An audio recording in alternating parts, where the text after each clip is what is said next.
Another gorgeous day here in the city of Chicago. Mild temperatures, partly cloudy skies, and we're set for Cubs baseball on Comcast Sportsnet.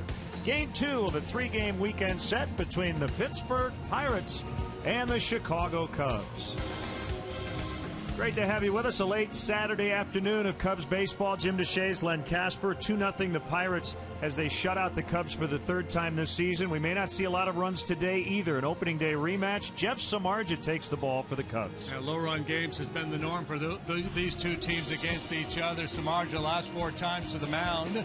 2-1 with a 1.78 ERA. That loss was against the Pirates, a game in which he allowed just 1 run in 7 Sterling innings. He's been very good against the Pirates in his career. We take a look at some video of Samardzija on this run. That slider, a big weapon for him, but it's primarily fastball splitter. His fastball, one of the best in all of baseball, 95-mile-an-hour heater. There's the splitter to finish off big Adam does. So Samardzija taking the mound with a lot of confidence. Wins have been hard to come by, but he's really throwing the ball well. It'll be AJ Burnett for the Pirates. These two guys are each 3-6, but very good earned run averages. Burnett has never lost a game here at Wrigley Field. The Pirates are playing well, 36-25, tied for second in the NL Central. So coming up, the Cubs hosting the Pirates here in Game 2. Another doubleheader day in Chicago with the Blackhawks trying to get into the Stanley Cup Finals a little later. We'll have Cubs baseball coming up next.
Your Chicago area and Northwest Indiana Lexus dealer, who invites you to test drive a Lexus today.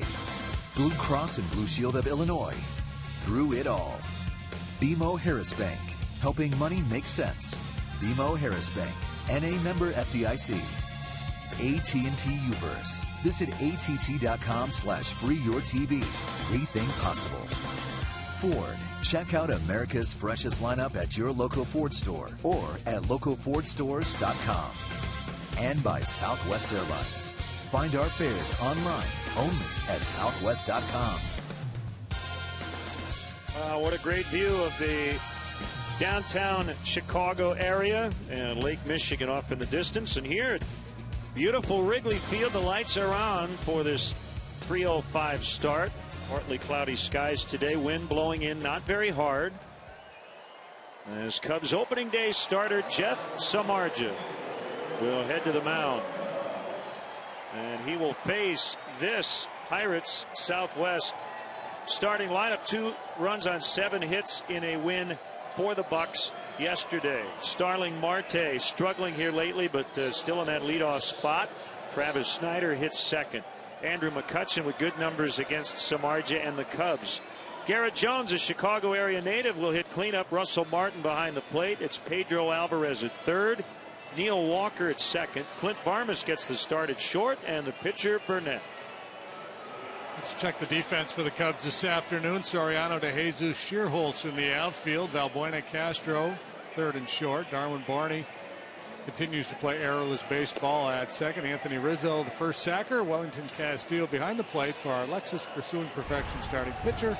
He is Jeff Samardzija. Never mind that 3-6 record. The 2.96 ERA stands out, as do the 91 strikeouts. Good for tied for second best in the National League behind the Pirates starter A.J. Burnett.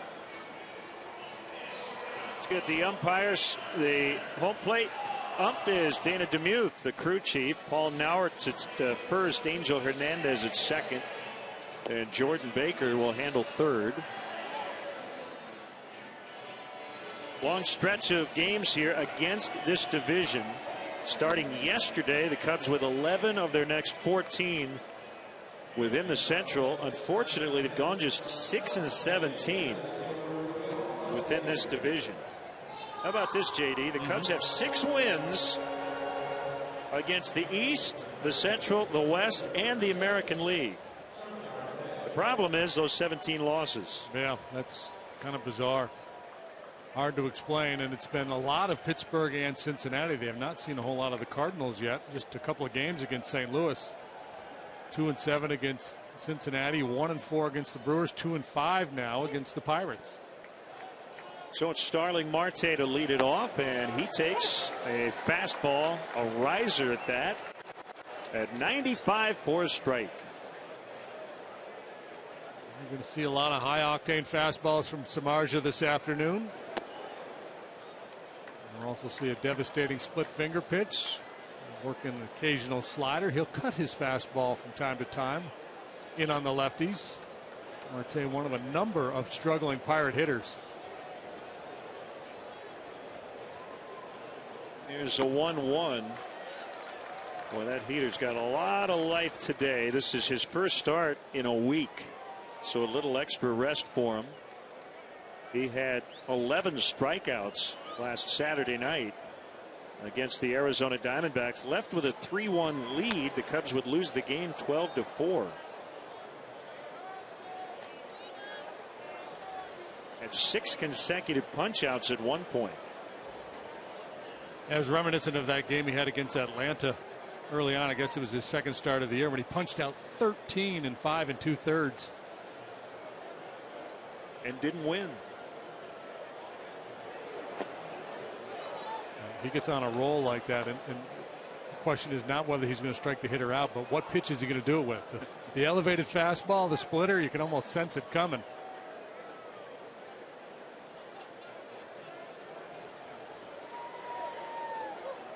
Here comes his 2-2. Fouled off. Marte has proven to be a good on-base man. Good leadoff man at the top of this order. 347 on base percentage. If he gets on, he can steal a bag for you. He's got 15 of those. And he's got a little pop. He's hit 5 home runs. Going through a slump right now. His manager, Clint Hurdle, talking about him in the pregame today, just said it's the ebbs and flows of a baseball season. Marte 7 for his last 48.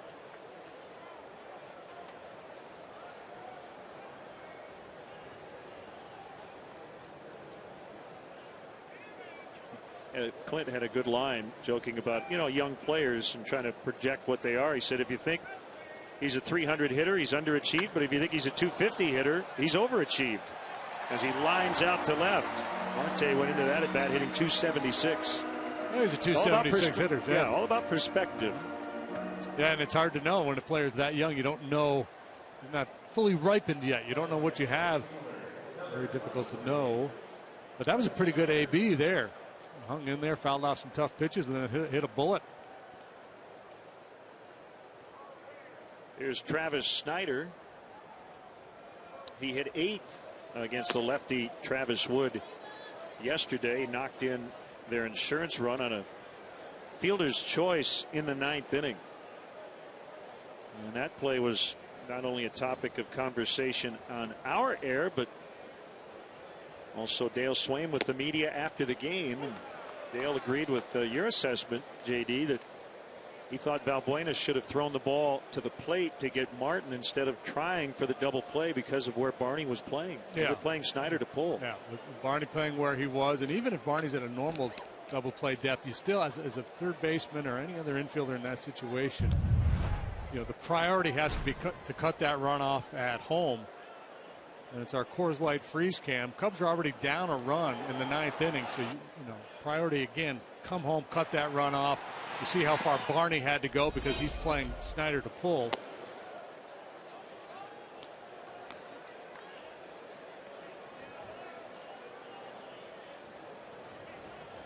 2-2 on Snyder. McCutchen on deck. Just underway. 63 degrees. A breeze out of the east at 7 miles an hour.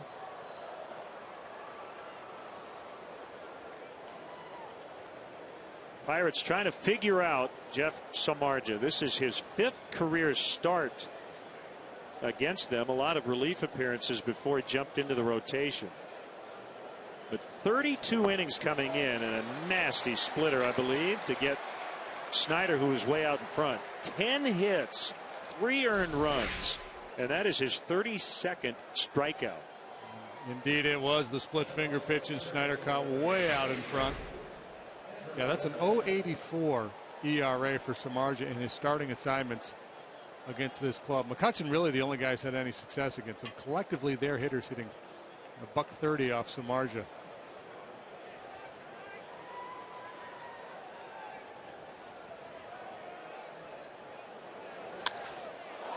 Deep center. DeJesus back to the warning track. He's got it. McCutchen thumped it. But for a 399-foot out, Cubs are coming up from Wrigley.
Games against the Pirates so far this season. Now the Cubs Southwest starting lineup. Lefties at the top. DeJesus, Valbuena, and Rizzo. Soriano nearly missed a home run yesterday. Nate Scherholtz is in right. Wellington Castillo, the catcher. Starlin Castro needs a good game, and he's hit 500 in his career against A.J. Burnett. Barney at second and Samardzija at 9th. The outfield for the Pirates is McCutchen in center. He's got Marte on one side, Snyder on the other. Alvarez has made 11 errors. That's the most of any third baseman in the league. Barmas, the shortstop. Walker at second. Garrett Jones at first. Russell Martin, very, very good behind the plate. Our Lexus starting pitcher for the Pirates is the veteran A.J. Burnett. He's made 13 starts, and like Samardzija, you can discount that one-loss record. He's pitched far better than that with a 3.22 ERA and a league-leading 94 strikeouts. Hasn't gotten much run support this year. 5 runs total in his last 7 starts while he's been in the ballgame.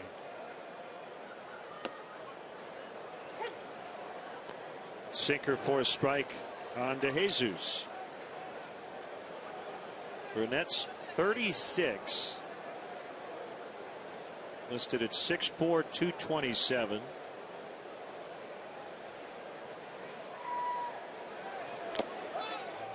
Curveball's always been a big weapon for him. He throws his curveball more than any other pitcher in the league, about 32% of the time. He's got a fastball that'll sit at 92. He can reach 95.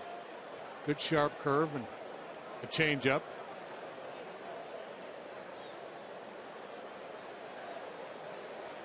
Candidate for the Dorothy Gale Award with those numbers. And he got him on the curveball.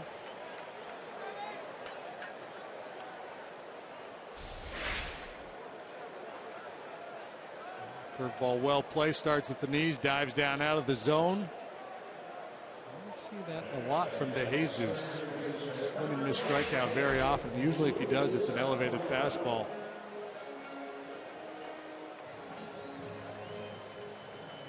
Here's Luis Valbuena. Healthy on base average at 363. You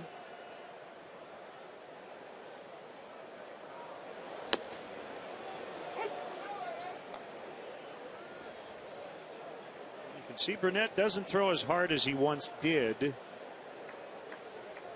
He used to average around 95 with his fastball. But he also used to try to strike everybody out. As he's gotten older, he's learned to try to get quicker outs, more contact. Well, these starting pitchers for the Pirates these days, they know if they can get into the seventh, get through seven with a lead, it's pretty much slam dunk with Melancon and Grilli coming in behind. It's the nature of baseball in general. You take a lead into the eighth. Even bad clubs win almost all those games.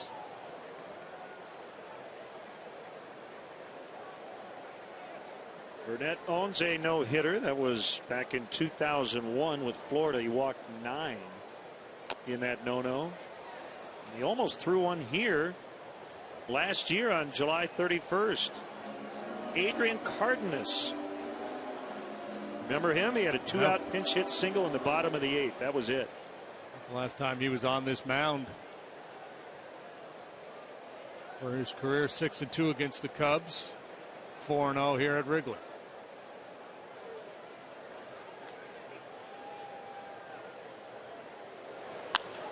Sharply hit grounders, backhanded by Neil Walker, and he'll get it to Jones in plenty of time.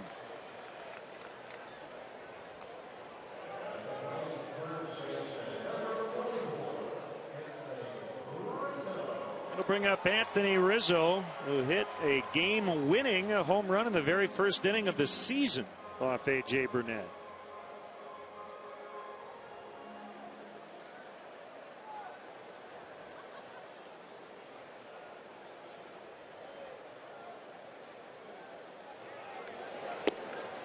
Curve for a strike. Let's go back to April 1st. 2-run homer. Cubs would win that game 3-1. A monster shot. They were on a pace to go 162-0 after that game. What happened?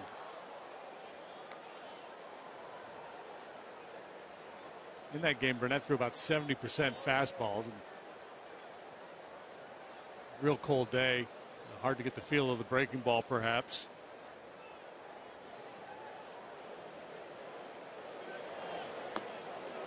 Breaking ball. He's got the feel for it already here this afternoon. It's one of those days with these two pitchers. You never know. After 1-0.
Cubs over shift to the pull side against left-handed hitting Garrett Jones. Pinch hit single late yesterday.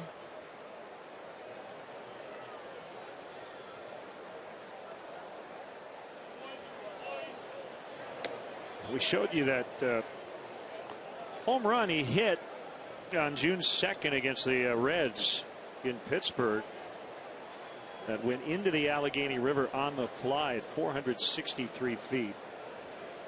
First Pirate to do it. And this ball is well hit deep to right, off the ivy. Throw to second by Scherholtz is going to be late. Yeah, an interesting reaction from his manager on the home run he hit. He said, well, it was great that Jones connected on that swing. There were too many similar big swings and misses team wide with runners in scoring position that he didn't particularly love. So Clint loved the result, but not necessarily the method, I guess, around that time. Is Clint trying to imply that the rest of his guys were trying to hit the ball in the river because maybe Jones did? Like he can drop the head on a low fastball. That was a 1-iron right there off the wall.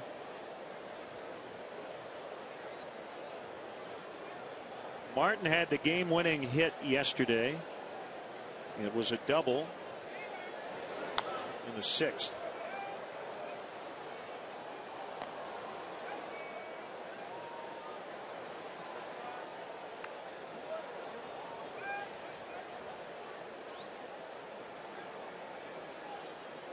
Martin's been a good solid player for a good long while now. Came up tender age with the Dodgers. They had 2 or 3 all-star teams.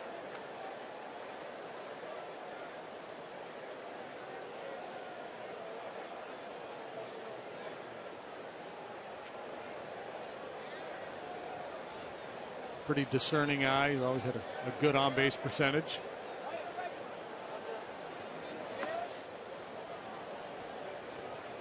Two balls and a strike.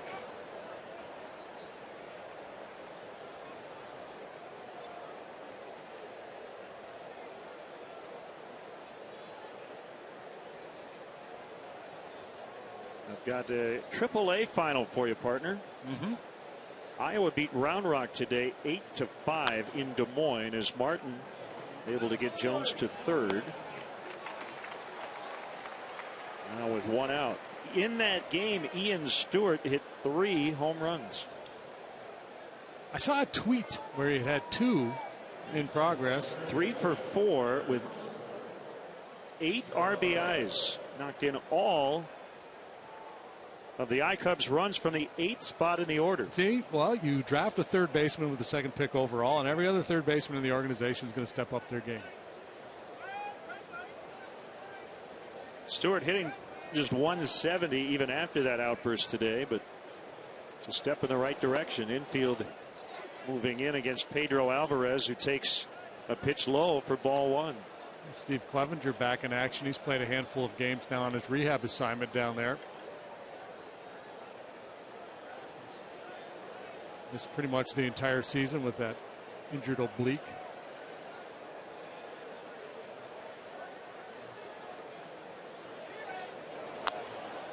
Foul pop back out of play. It would not appear as though that this run is particularly critical because we're in the top of the 2nd inning. But you've got 2 low-scoring teams and 2 starters who appear to be on their A game today. So this run could be huge. Yeah. That's why Dale's playing it the way he is. It's interesting because Russell Martin, clearly you could tell with that swing he took, he was just really focusing on getting that ball on the ground to the right side to advance Jones to third base, and that's, an understandable strategy given all those things you just talked about. We expect a low run game, 2 really good starters. The problem for that is you got a strikeout guy on deck, so that kind of tilts the scales back the other way.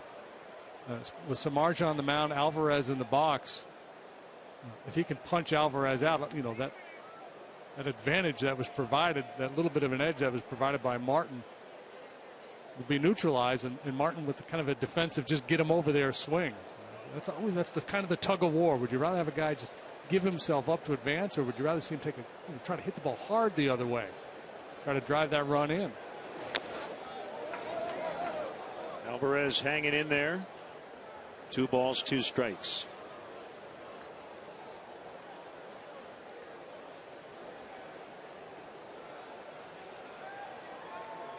Big crowd today here at Wrigley Field. Southsiders are in town. You've got the big hockey game tonight.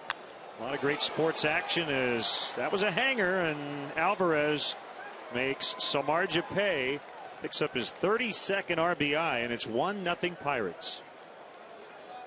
Is not where Samardzija wanted it. No, and he immediately looked down at his hand after the pitch. It looked like a splitter that just hung and just screamed, "Hit me!" And Alvarez obliged. You see Jeff there looking down at his hand there. If that ball just squirted out on him, if he's got a little something going on.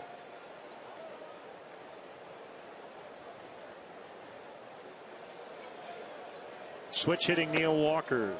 Ball 1.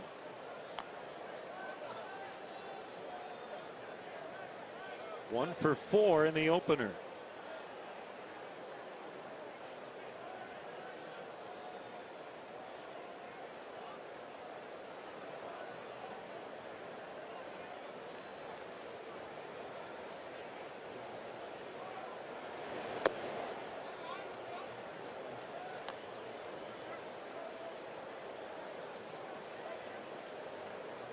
Walker, the switch hitter, has been far better from this side of the plate. 275 versus 176. Not much against Samardzija.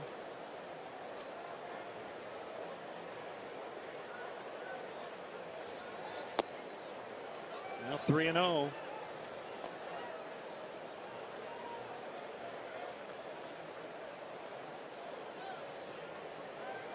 Final day of the amateur draft going on as we speak. We'll get you up to date on what the Cubs did on day 2 coming up. As you can imagine, they took a lot of pitching in rounds 3 through 10. At one point, 5 in a row. Jacob Hanneman, baseball and football at BYU, went on a 2-year Mormon mission, so he's 22 years old. And comparisons made to Jacoby Ellsbury, Grady Sizemore, because we've got to compare these kids to some big league player. Yeah, he's Jacoby Ellsbury-like. Whether those skills transfer, you can play that way at the college level. Can they transfer to the professional and ultimately big league level?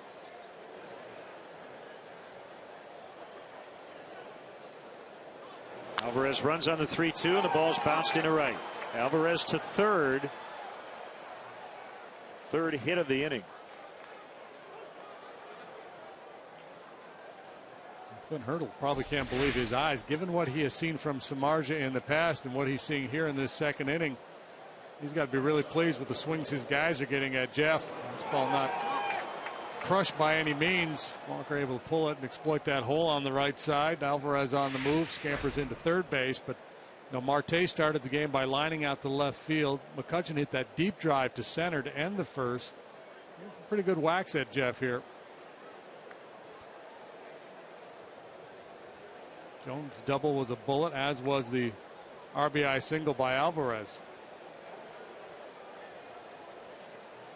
So it's Barmas now. The Cubs will try to turn a double play here if they can to get out of this inning. And strike 1. I think you're always trying to put players who are drafted, young prospects, into some sort of context in terms of the style of play, whether it's a pitcher or a position player. A chopper near second. Perfect. 4-3. Couldn't have worked out any better. Samardzija needed that after already giving up a run. It's 1-0 Pirates.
you choose with U.S. Bank Cash plus Visa Signature Card. Apply today at any U.S. Bank branch.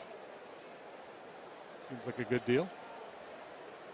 Well, I guess there are a couple of ways to look at that half inning that we just completed.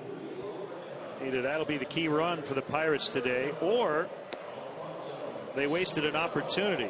One of the rare chances they've had, as you mentioned, against Samardzija. They had 3 hits, only scored 1 run. Scored 1 run against them in 2 starts coming into this game this year. 8 shutout for Jeff on opening day, and then 7 innings of 1-run ball against them back on May 22nd. And we also know that when in doubt, if you're a pitcher, get him to hit it to Barney, and good things will happen.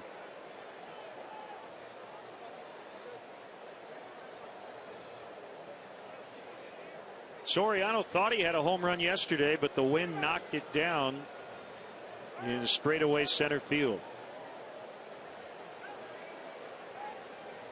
Talking with him today, he said when he hit it, he thought, doesn't matter what the wind's doing, it's out. That's deep and caught by Snyder. Another one hit well by Soriano. That was a heck of a grab by Snyder. Well, we noticed broadcasting out there in right field yesterday that Snyder plays a very deep right field, and this time it pays off as Soriano makes a bid for extra bases. Good swing of the bat, driving this ball to the wall in right field. Hey, get out of my bushes. Crazy kids. Come in there again, I'm going to keep your ball.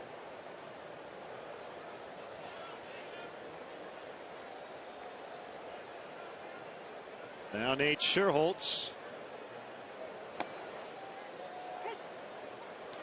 Sinker for a strike.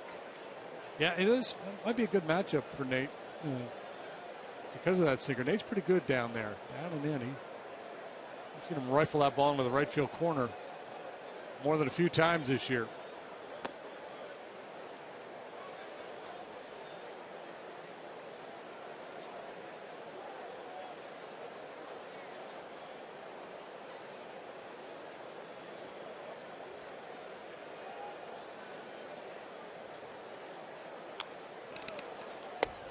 Burnett is from Arkansas.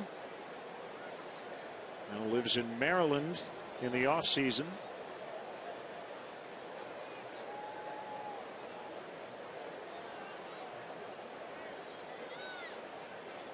Excellent numbers for Nate against the Pirates. And he bounces foul to first.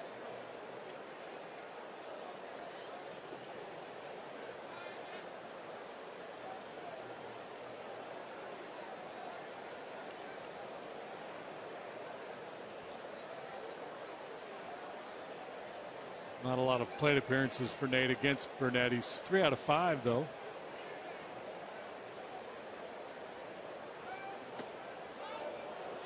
Doesn't really tell you much.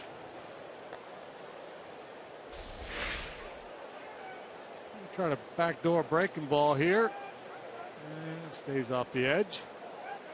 Notice how Martin caught it in the webbing of his glove. He tried to keep most of his glove in the strike zone. It was well framed. He just didn't get the call.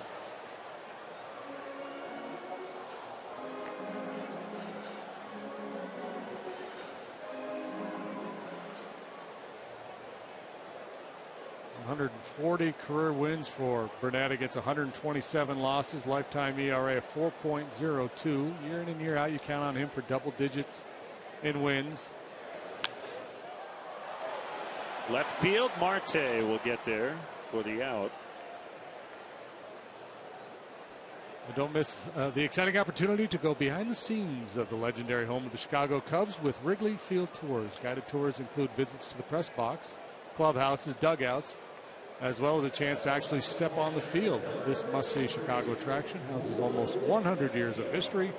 Wrigley Field Tours are offered on both game days and non-game days, so visit Cubs.com/tours to book yours today. Now, I've known A.J. Burnett for a long time.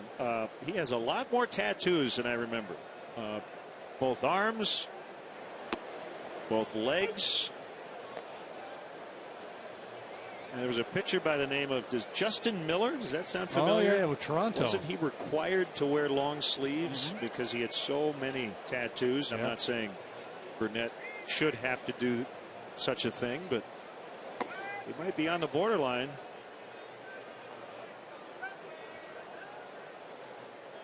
Don't mean to get too personal, but do you have any ink? I'm ink free. Well, I did mark myself with a pen earlier today accidentally, but I don't think that qualifies. I don't think it's permanent. 2-1.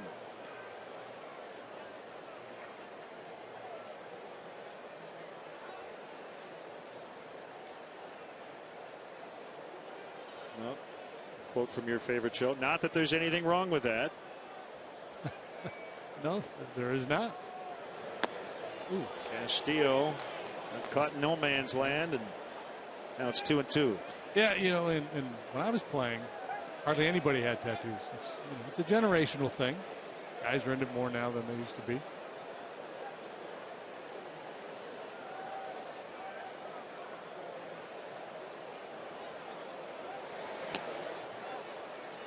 You inked up? I do not have any tattoos.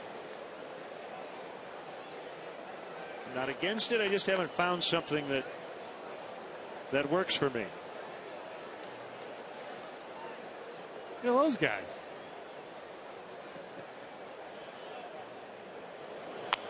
Ground ball and knocked down neatly by Burnett behind the back with the mitt. His lips, he said, that's terrible. Well, he got the out. It's 1-0 Pirates.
Joey Votto and the division rival Reds. Coverage begins at 6:30 with Sportsnet Central. Don't miss Cubs Reds Monday night at 7 on Comcast Sportsnet. High flying Reds. Talk about a complete team, boy. Starting pitching, bullpen, solid lineup. They catch the ball. They do it all. Burnett, good contact, but he's going to fly out to DeJesus.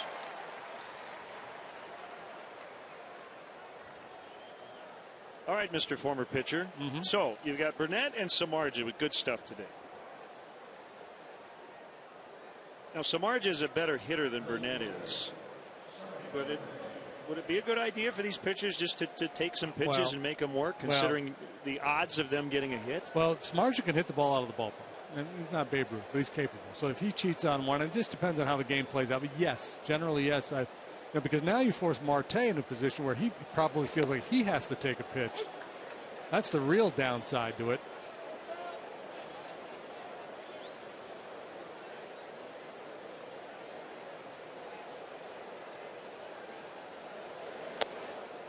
Burnett goes up there and hacks at the first pitch, makes a quick out. Marte, who's a leadoff guy, he's thinking along those lines anyway to be patient, work the count a little bit. But if you look at the numbers for legitimate hitters, it does make sense to attack Jeff early. You look at the batting average against him on 0-0, and we've seen some good swings on first pitch fastballs already here today. McCutchen's drive was on a first pitch.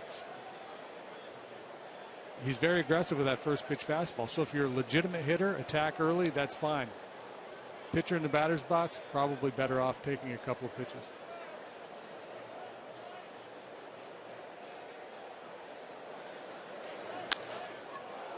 That one slapped into center. He's got the good velocity today, but I don't think he feels real good about his location and his secondary pitches yet. So that's, right now he's at that vulnerable point in the game where he's got to find that split finger pitch, get locked in a little bit better with his location. We talked about this yesterday with Travis Wood. You get that extended rest, you come back fresher, but you're out of your routine a little bit, and there's a chance you're not quite as sharp with your location.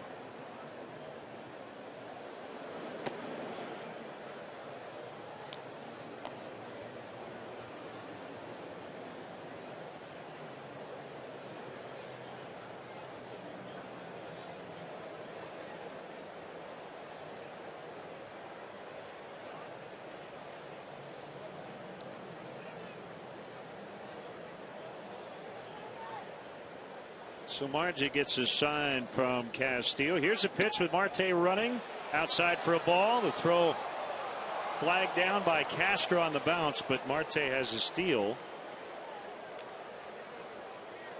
16 successful steals, 7 times caught. Castillo's really been throwing the ball well lately. This is a tough pitch. It's an off-speed pitch. He has to drift out to cover, and then trying to get off a quick throw. He doesn't have the time to step into that throw. Nice pick by Castro, and almost able to apply that tag on that back foot. So Starlin almost got Starling. That's surprising to me. Cubs have given up that many steals. That deflected off Samardzija and into center. Marte will score. Travis Snider has his second RBI of the series to make it 2-0.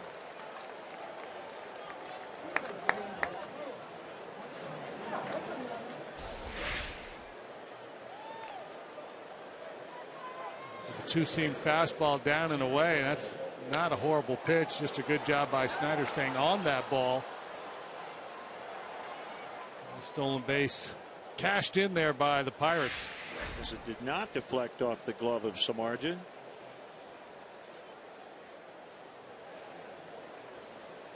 Doesn't get any easier here with McCutchen. Flying to the warning track to end the first.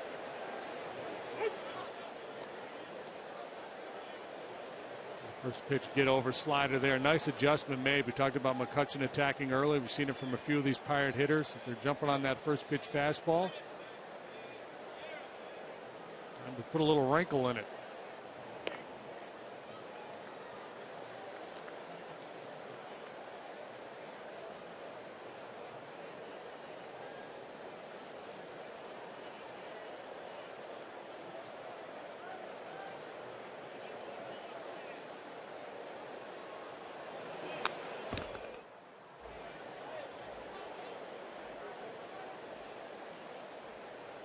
Either put a wrinkle in it or make sure you hit real good spots with it, because you can get some quick outs that way too. Give a hitter what he wants, just don't put it right where he wants it.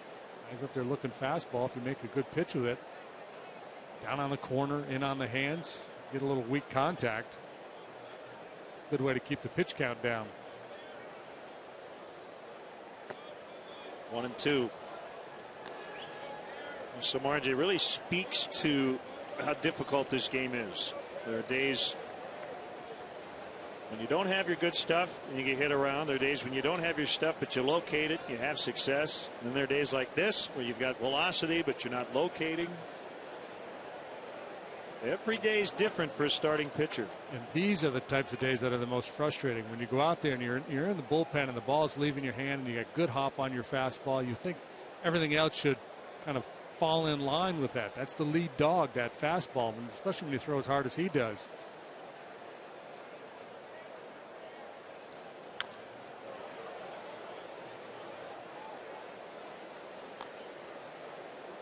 Well, the Cubs were singing the praises of Francisco Liriano, and he was talking about the fact he didn't have command of anything.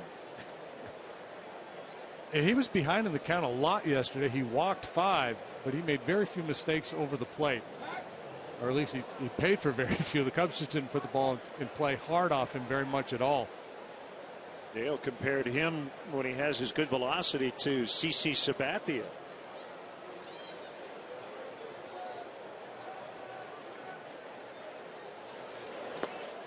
In the dirt, 2-2.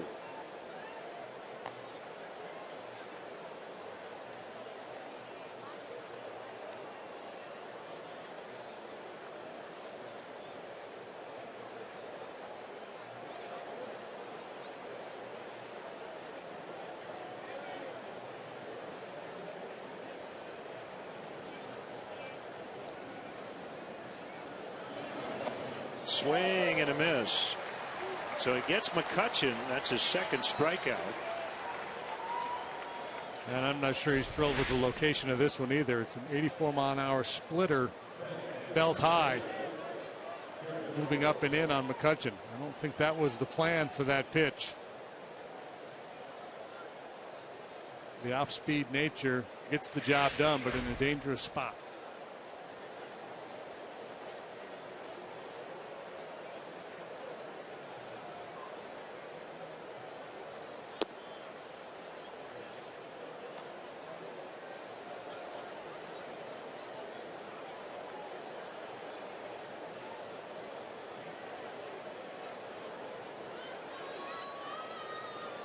Jones 2 for 2 in the series. Barney way out in the grass and right on the overshift. And that one's rolled foul.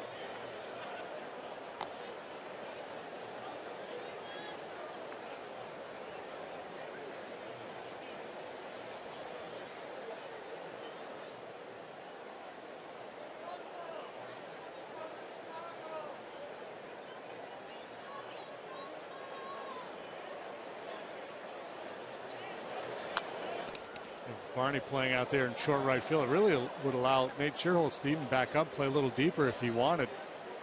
But Jones banged that ball off the wall last time he was up. Not a lot of room between Barney and Scherholz, so Darwin could handle most pop-ups.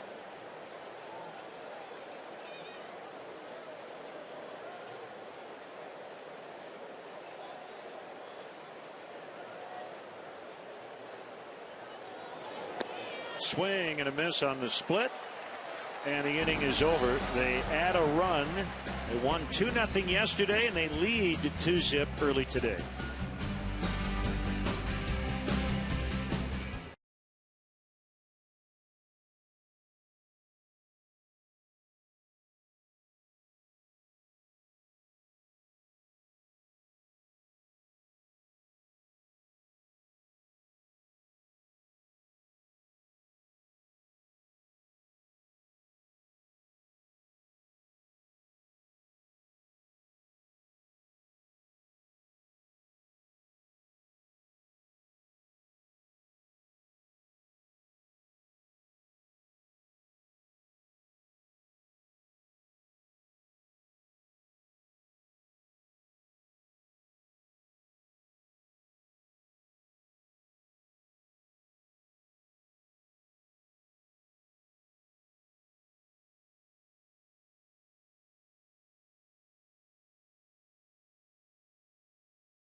Available for iPhone, iPad, Android, and BlackBerry 10.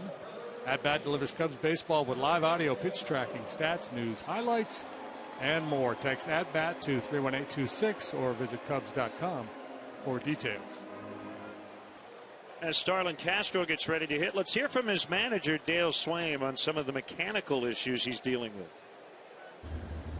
You know, I'd like to see him back to where he was in 2010 and 2011 when there was a lot less movement going on. Right. You know, there's, you know, whether, you know, he thinks they're the same mechanics, but they're not the same mechanics of when he came up in the big leagues in 2011.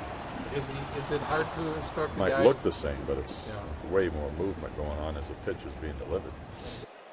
Interesting timing. He had a good swing there on Burnett and run down by the Gold Glover McCutchen in right center.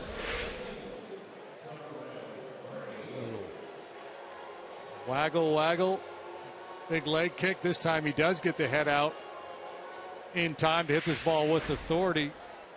Unfortunately for him, McCutchen able to run it down.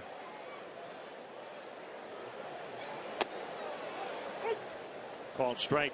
Dale was asked, is he considering giving Starlin some time off if his struggles continue, and not there yet.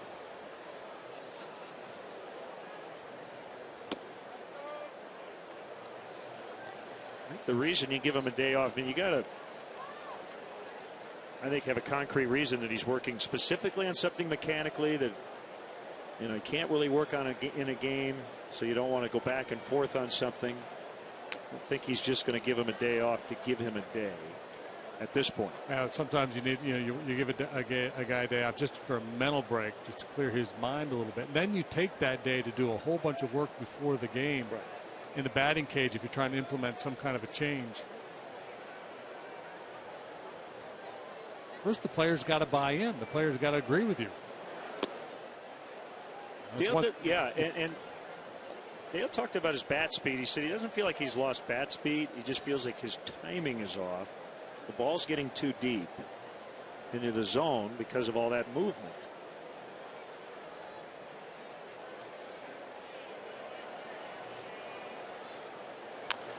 Barney chops one foul. And the other part of it, JD, is I know there have been, you know, external conversations in the media about, are too many people trying to get at him? There's that fine line, too, where even as a coaching staff, if you feel you know what he should be doing and you've relayed that to the player, there is a point where you do back off, correct? And you just have to let him. Because you could muddy the waters with too much information. And here's what I'm seeing. Here's what I think. He needs to kind of get to that place by himself at this point, with the support of everyone around him.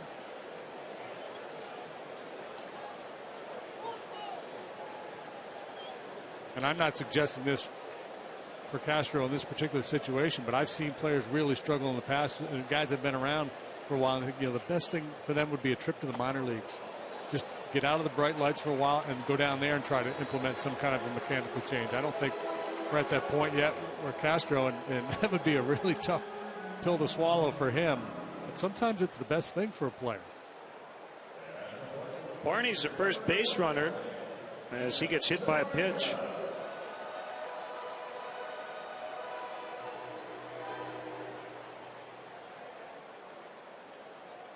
Pirates looking bunt here, but you cannot assume bunt here.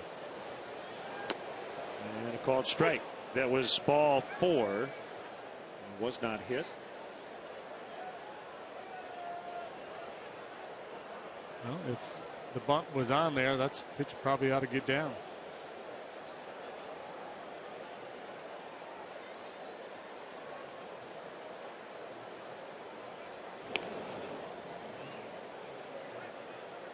And the reason why I say you can't absolutely assume bunt here is because Samardzija can swing the bat a little bit. There's already one out in the inning.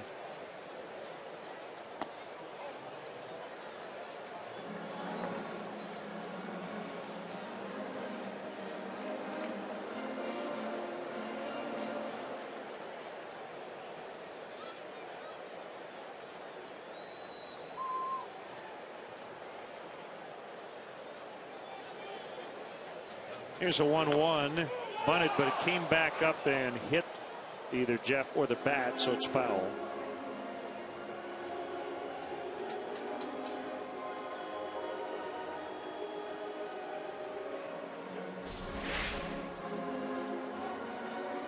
Let's see it here with our Avis Super slow-mo replay. Boom, and then right back up off the arm. Ball is dead.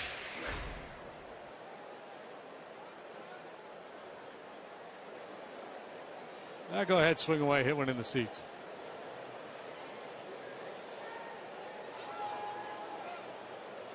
Squaring with 2 strikes. Able to get it down. Burnett will pick it up and fire to Walker covering first. Hey, that was pretty fancy there. Not an easy pitch to bunt. The adjustment he has to make as that ball is moving in on him. Able to keep it fair, gets the job done. The legs, the key.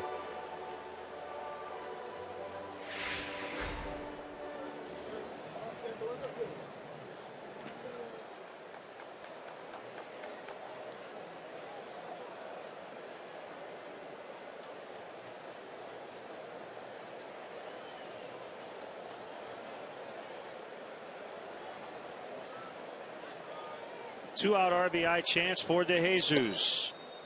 Inside corner, 0-1. It's interesting how, we talk a lot about managers and how the pace of the game is really fast down there in the dugout. You have to anticipate each potential scenario with the next at bat, and it's a great example of it there with Jeff coming after already 1 out in the inning. So you think, okay, if we get a bunt down and it's successful, we got 2 outs. DeJesus up there, who's had very little success against Burnett. That one drilled out into deep left, but it's going to be run down by Marte. Ball slicing back toward the left fielder. So the Cubs get a base runner, but fail to score. 2-0 Pirates after 3.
New Cool Ranch Doritos Locos Tacos from Taco Bell.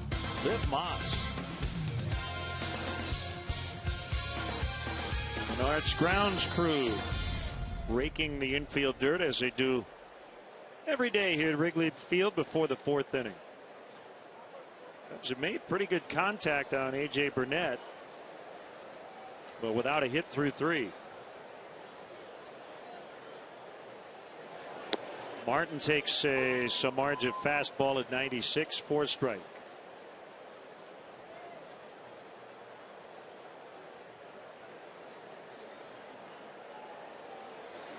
They're going to the 12th in New York.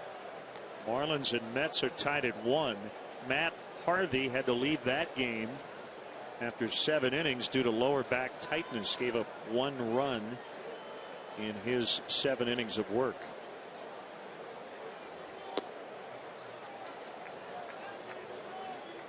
Rangers and Jays are in the 13th up at Rogers Center. It's 3-3.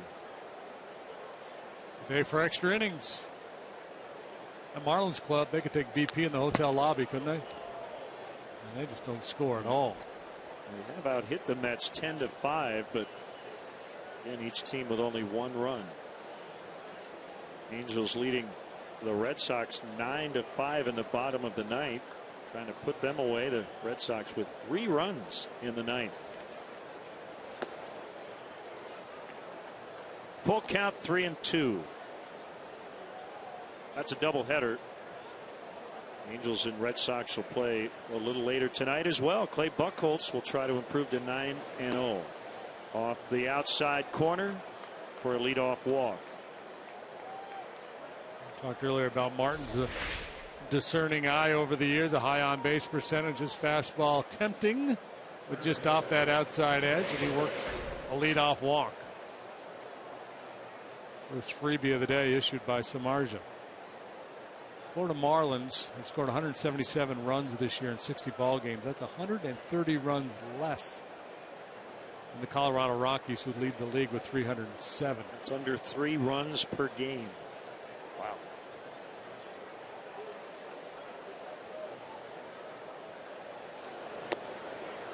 Alvarez takes a strike.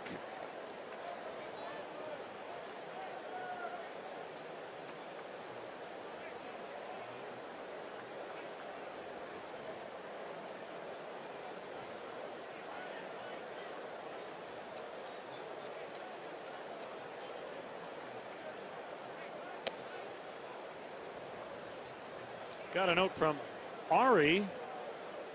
Says, we love you, Grandpa Bob, at the University of Iowa City Hospital. Watching the game today. Grandpa Bob, we hope you're feeling better.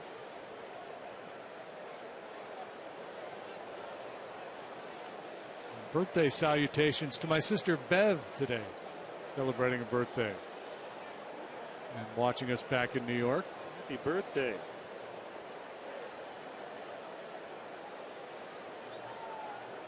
I won't say how old she is, but do you know?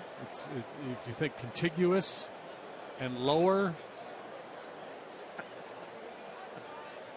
Gotcha. I always go with 29, right? 29 Perpetually 29. Right?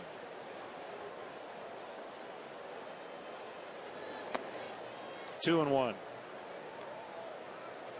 Somebody just snatched that ball back from Castillo. He's clearly frustrated. He's just a little bit out of sync with his delivery, kind of coming and going on him at times, flying open, and that's why one splitter that was left up to Alvarez earlier, and some of these fastballs are drifting off that outside edge.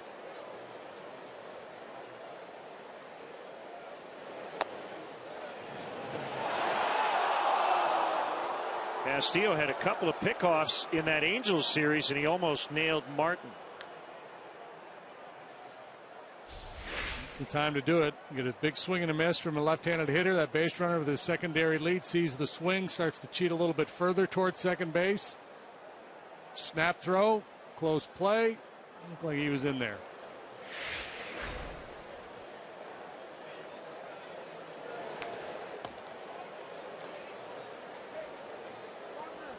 Send us your comments on today's game through Twitter using hashtag Cubs Talk, and we will read one back later on in the game. Our AT&T tweet of the game.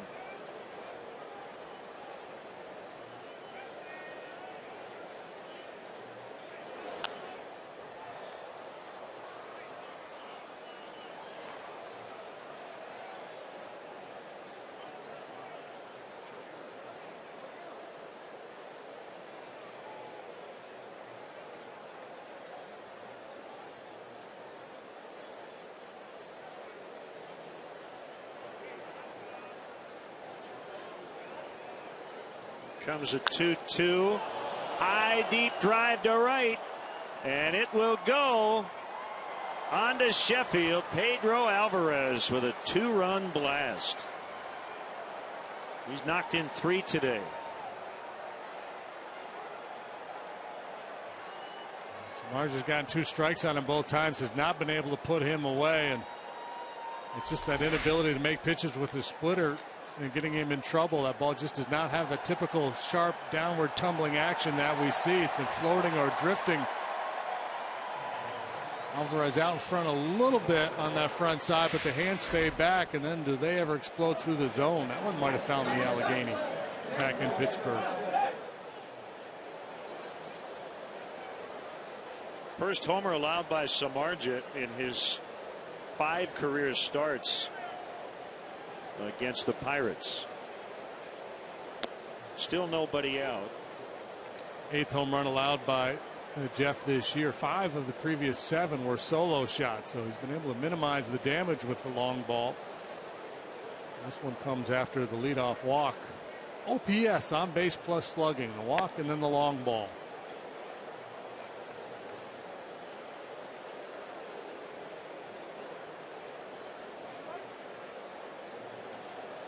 Got an uphill climb now, boy, with Burnett on the mound and this Pirate bullpen.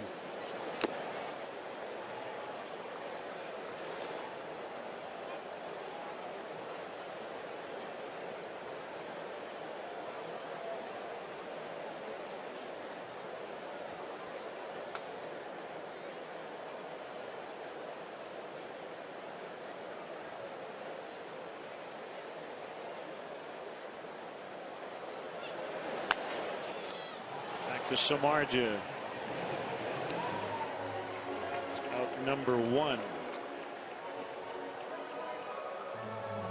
One thing that has not happened very often this year for Cubs starting pitchers to go out and have a bad outing and still win. And you need one of those every now and then where you just don't have your A game. You're not locating, you get hit around a little bit, but you hang in, you battle, you compete, and you hope your guys can pick you up. That's the position Jeff is in right now.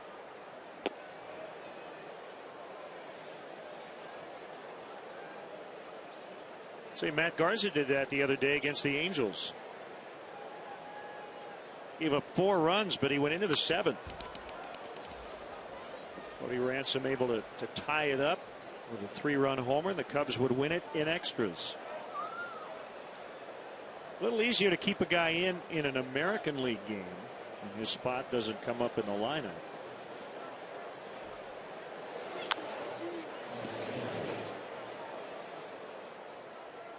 Obviously, we can't follow the draft during the game here, but some of the Cubs beat writers can. Phil Rogers from the Tribune with a couple of interesting notes. Cubs here on the 3rd day of the draft have taken 4 catchers. Swing and a miss, strike 3. Somebody's got to catch all those pitchers they drafted. That one had real good action. It's one of the better ones he's gotten off today. We'll talk to Bob Elliott, longtime Canadian baseball writer, comparing Rob Zastryzny, Cubs 2nd-round pick, to Mark Burley.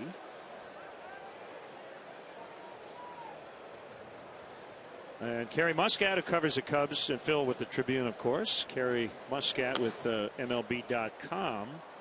Pointing out the Cubs' 15th round pick, Michael Wagner, a right-handed pitcher out of the University of San Diego, was Chris Bryant's roommate.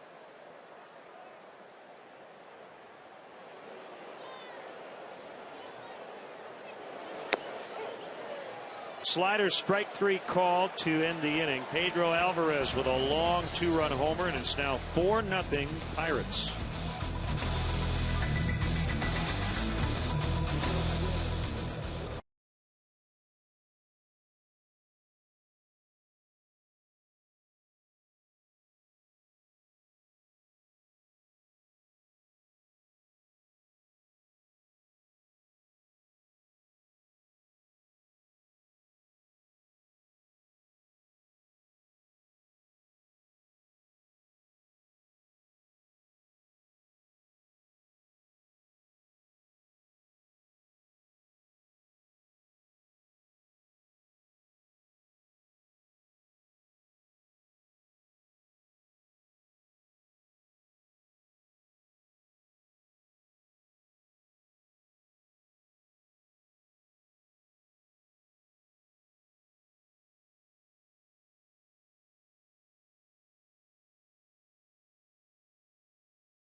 final. After Game 5, get right to Comcast Sportsnet for Blackhawks postgame live. Pat Boyle, Steve Conroy will be live at the United Center to bring you all the postgame reaction from the Madhouse. Blackhawks postgame live tonight after Game 5 on Comcast Sportsnet.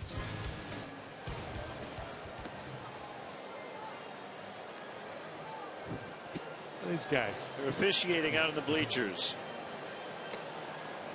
They still have those guys in Toronto who mimic the home plate umpire I do right not behind know. home plate. I do not know. Oh, you've got to YouTube those guys. They're fun. Maybe those guys are just on break from Foot Locker.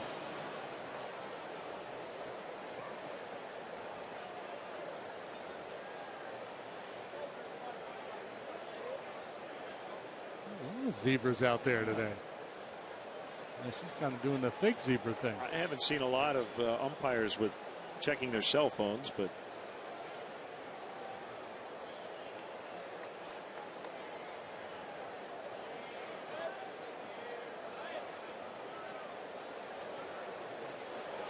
Buena hitting second in the lineup, and he takes a curve for a strike.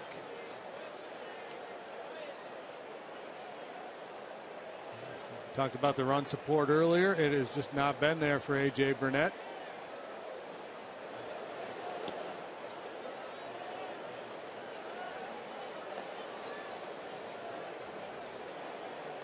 No surprise to see a couple of Marlins on the top of that list.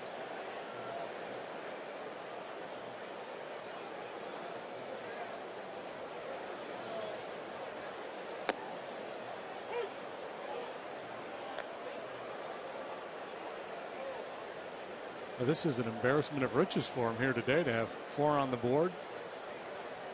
Working in the 4th inning.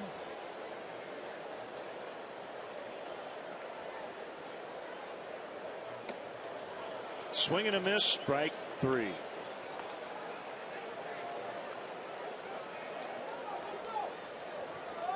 Get your tickets for the 4th of July Millionaire Raffle on sale now at all Illinois lottery retailers. Pretty sure they're going to hold that on the 4th of July. That would make sense. Jeff Baker with a home run today for the Rangers. They're still playing in the 13th. The former Cub has 8 home runs already this year. Went into the game hitting .333 to a great start. OPS in the 1000s. Pretty sure he's just playing, mostly against lefties. And I think it was Mark Burley today for the Jays.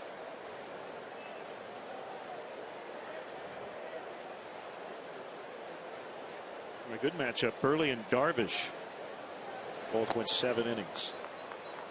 They're still on a pace to strike out better than 300 men this year.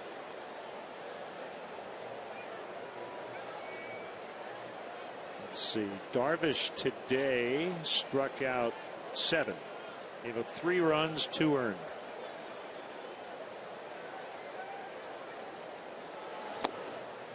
Rizzo takes a 1-out walk. Second walk given up by Burnett.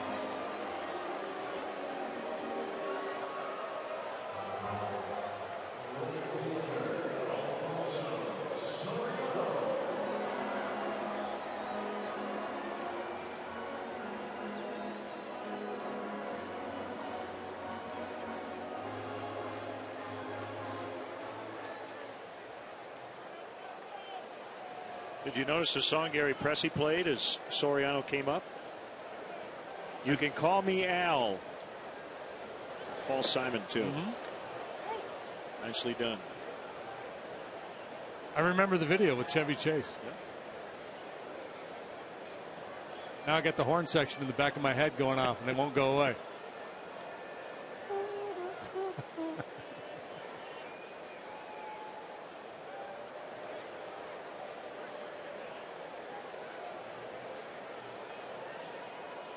One strike on Soriano. Rizzo at first. Cubs trail 4-0 in the 4th. Still looking for their first hit. 5-4-3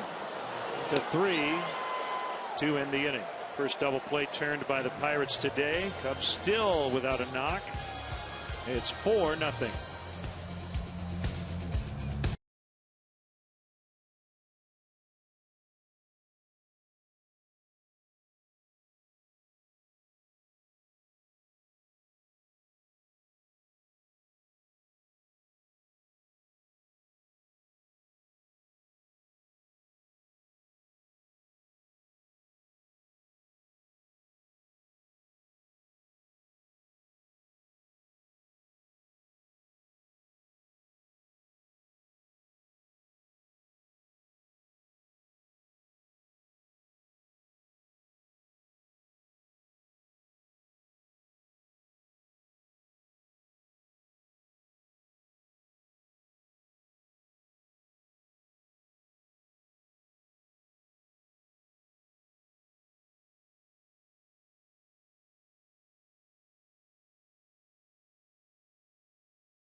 To the Chicagoland area. Opt into Qdoba's mobile club by texting Q to 50500 to receive free chips and queso. Bum, bum, bum, bum. I can call you Betty. She had it going on too. It's in her head too, that little girl. What's that called? An earwig? Ear something? I mean, a song gets stuck in there? Happens to me every day.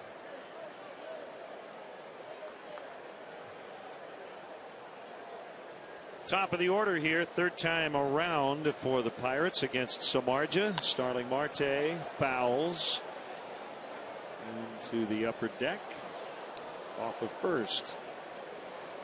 Marte from Santo Domingo in the Dominican Republic, a very fertile baseball city. There's been a ton of players come out of there.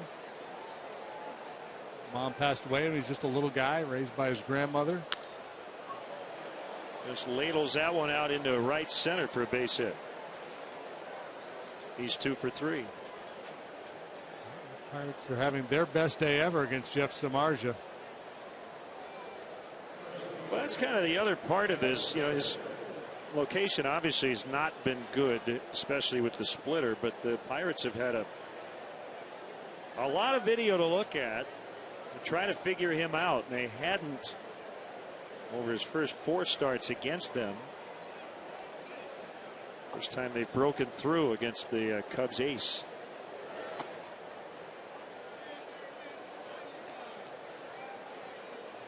There was a little anger in that fastball. Just reached back, tried to throw it as hard as he could, and he flew open a little bit. Was there a particular team that you had a lot of success against for whatever reason, whether you pitched well, poorly, you just beat them every time you faced them? Probably the Homestead Dairies in the Messina Little League back in 1971. Pretty good against them. Just throw your glove out there and it's a 2-0 shutout. After that, it was a battle. I had a lot of success against. I was good against the Mets, especially in Shea. And did you feel like it was about matchups, or you felt comfortable on that mound? I think I was a good fit in the ballpark, and I think a lot of it too is once you have success against a team that the next time you face them, you go out there with a little bit of confidence and a good feel. I remember how I got this guy out, so I can attack him this way.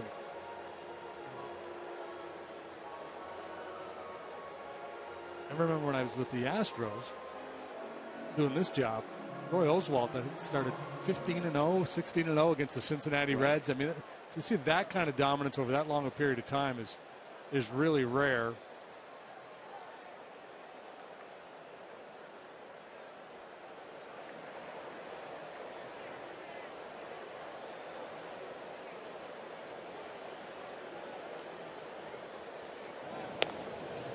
according to Baseball Reference, you ready for this? Made 8 starts at the Big Shea, and you went 5-0 with a 3.15. So you were right on the money. Marte takes off. This time he's going to be out. He's 1 out of 2 today.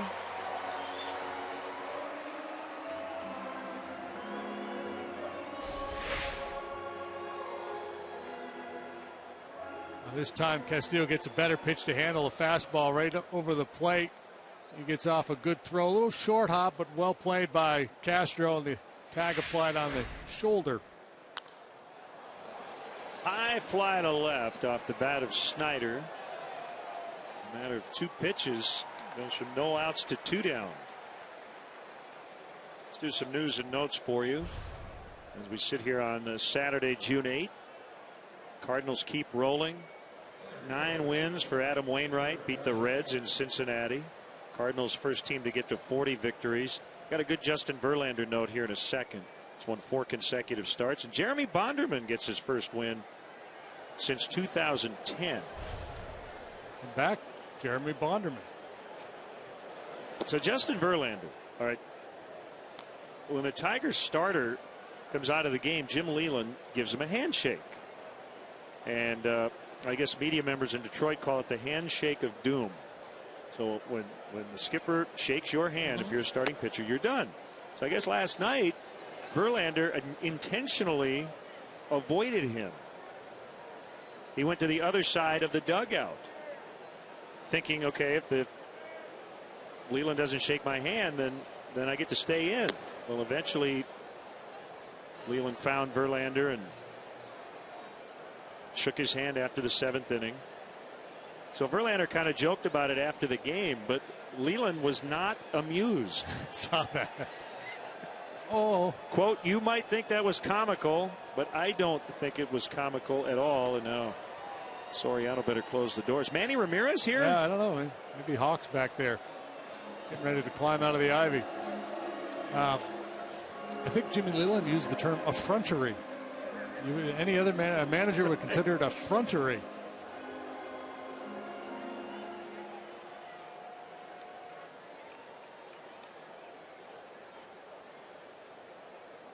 So we continue on 2-1 on McCutchen. High 3-1. You had that note on Adam Wainwright. Adam Wainwright has a strikeout to walk ratio somewhere in the vicinity of 14-1.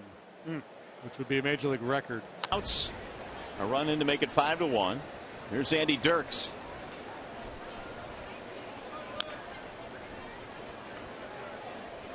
Andy singled in a run on a 3-0 pitch back in the second, his 18th RBI. Langwell still throwing in their bullpen.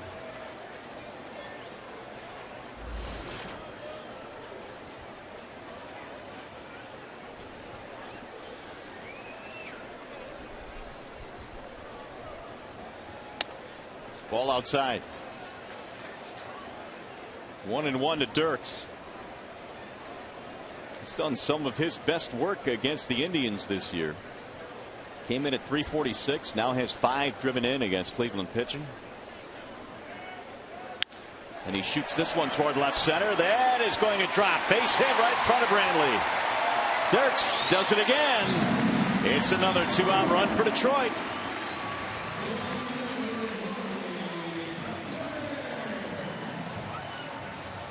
Avila scores to make it 6-1.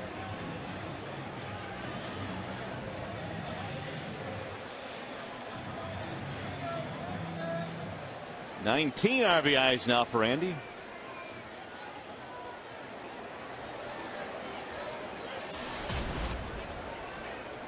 Tigers now have 9 hits. They had 12 hits in yesterday's game.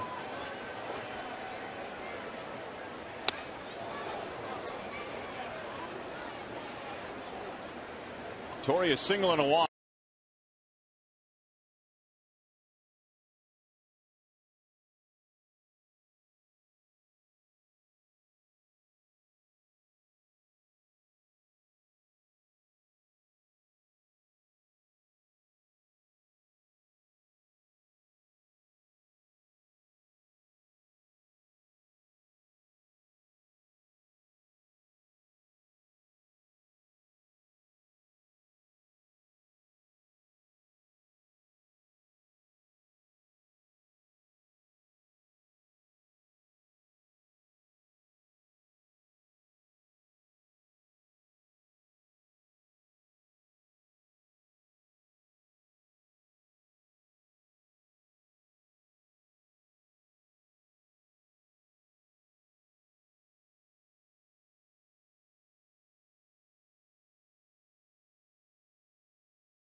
Runs on 8 hits combined. Unfortunately, the Pirates have all of them.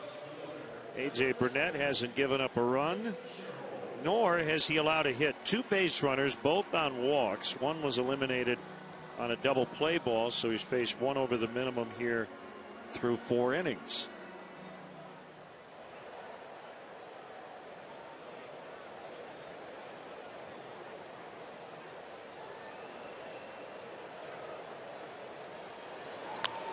Sherholtz, fair ball, Cubs on the hit board, and it'll be a leadoff double. So Sherholtz with a diving catch, and then on the next pitch, a leadoff double.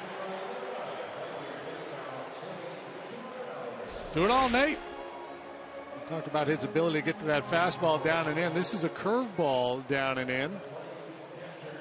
You can hit a heater down there. You ought to be able to hit a curveball down there, and he does. Right down the line she goes for a leadoff double.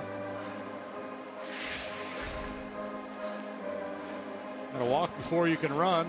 There's the first hit. Now looking to get on the board.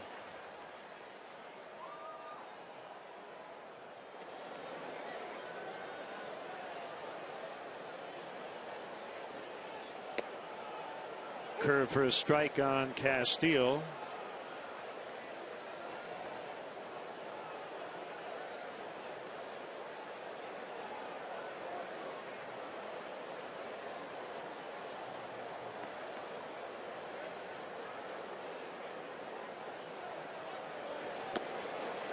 Burnett unconcerned about Nate Sherholtz. Didn't even look back before that 0-1 pitch. Now 0-2. That's Zach Putnam, a right-hander. Down 4. Cubs have to be ready to hit for Samardzija if they've got a chance to put an inning together here.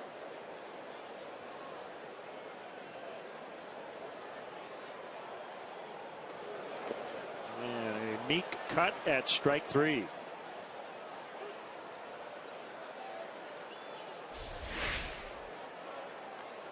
Bad hack last time up too. Clearly not seeing the ball well. Out of the hand of A.J. Burnett. Curveball. You see that spike grip he uses. That was a good look at it there in slow motion. You see that index finger elevated. You get that spike grip on his curveball.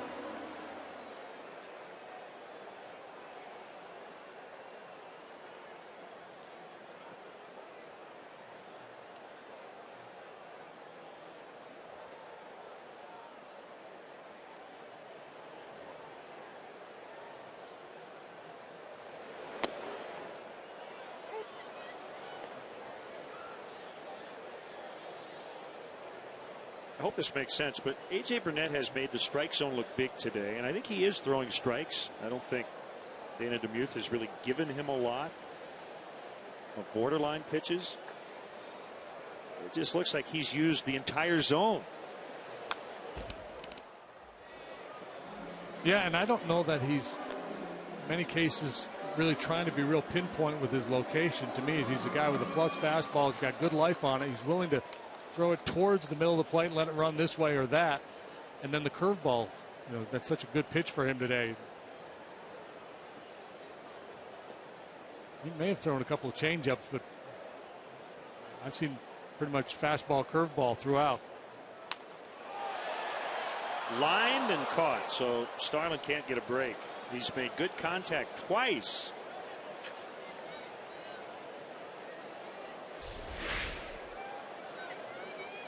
This is the curveball, and a good swing off the end of the bat a little bit, but still hits the ball pretty hard. Nothing to show for 2 good swings, and a very dejected Starlin Castro just now making his way back to the dugout. It's clearly in his head. So the 8-hitter Barney at the plate, and Ryan Sweeney has walked into the on-deck circle for Samardzija.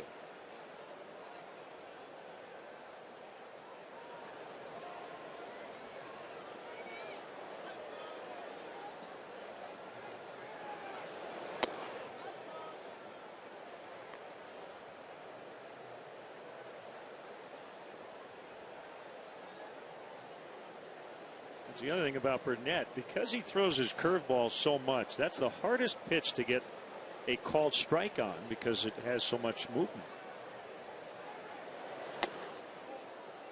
Yeah, a lot of guys who've had good curveballs over the years abandon that pitch somewhat because they have a hard time getting it called and they can't command it quite as well.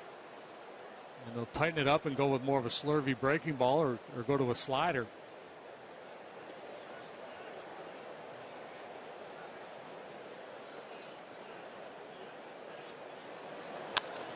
The 2-0 lined to left. Again, more good contact. But Burnett shutting him out on just one hit now. Through 5, it's 4-0 Pittsburgh.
And tweets with Cubs in-game live only at csnchicago.com, brought to you by Comcast Business Class. So the Cubs will look to get one more inning out of Samardzija. His spot due to lead off the 6th, and a slider for strike 1 on Russell Martin. Leadoff walk, and he trotted home on the Pedro Alvarez homer in the 4th.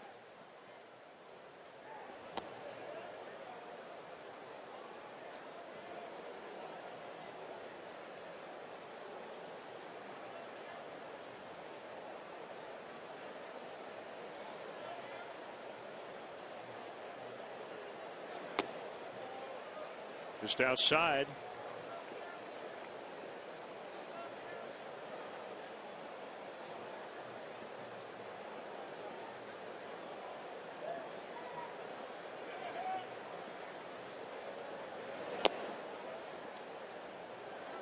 Angels beat the Red Sox 9-5. The opener of a day-nighter. 2 doubles for Mike Trout off the Green Monster. Angels, after really struggling against the Red Sox, now have won 9 in a row versus Boston, including a 6-0 start, or 6-0 rather, last year.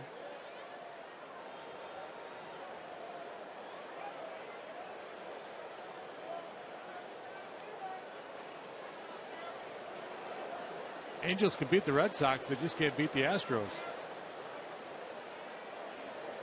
3-7, including a 4-game sweep last weekend. Popped up, the birds flying around. Castro called off by Soriano.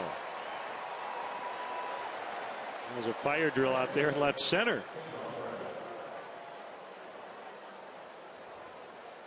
Time now for our Xfinity high-speed action. Pedro Alvarez with his 13th homer of the year. 2-run shot in the 4th. Split-fingered fastball from Samardzija that just didn't have a whole lot of downward action. He gave it the full treatment.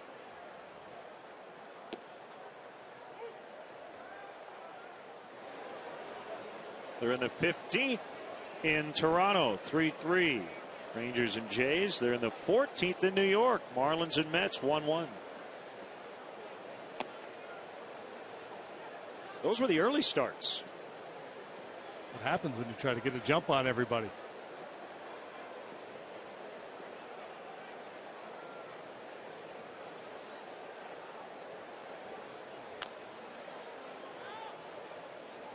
"15 innings in Toronto, though, that's only 10 American. You allow for the exchange rate.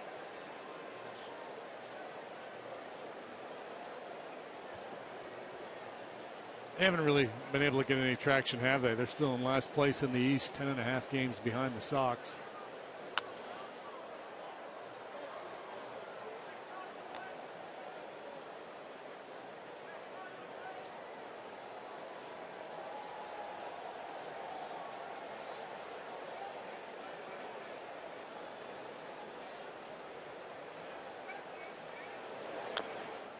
Start to have that conversation this time of year about, well, which team surprised you the most? And usually when you talk about surprise teams, you talk about teams that are overachieving or playing at a level you didn't anticipate. But really in baseball this year, most of the big surprises are teams that haven't played well that were expected to be really good. Toronto among them, and the 2 LA teams.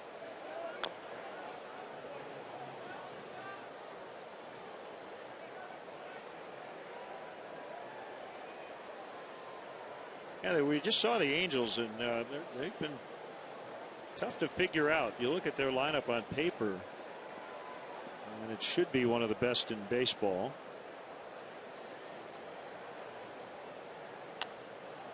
Pujols has struggled. Josh Hamilton off to a terrible start. Trout's been good. Trumbo's been good, but Jamie Quirk was singing the praises of Howie Kendrick the other day. Kendrick had a huge series. Alvarez swings and misses. All in the dirt, so Castillo will have to fire to Rizzo. And therein lies the frustration for Samardzija, getting Alvarez to chase that pitch down in the dirt. And he had 2 strikes on him in each of his 2 previous at-bats, but couldn't finish him off because he couldn't make the pitch. A guy that will go out of the zone and swing and miss as much as anybody in the game. But he can kill a mistake, and he had 2 mistakes early on in this game and took advantage. Chris Bosio on the phone.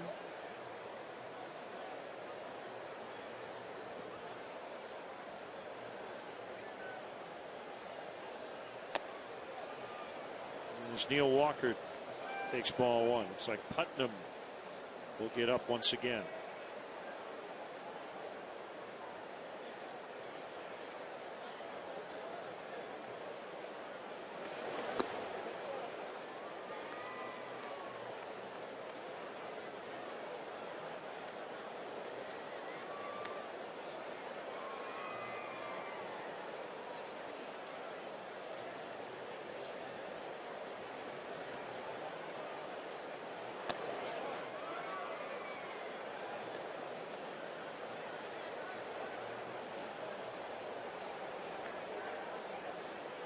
Not take too long for Putnam to get ready.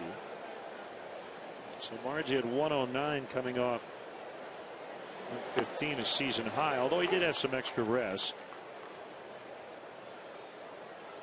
I think Dale wants to extend him too long here, trailing 4-0.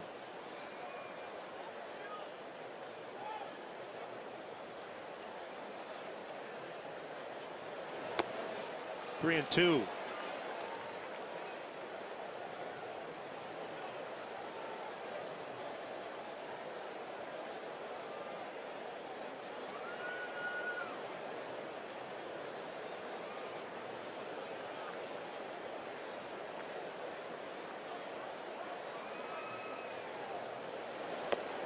And he got him.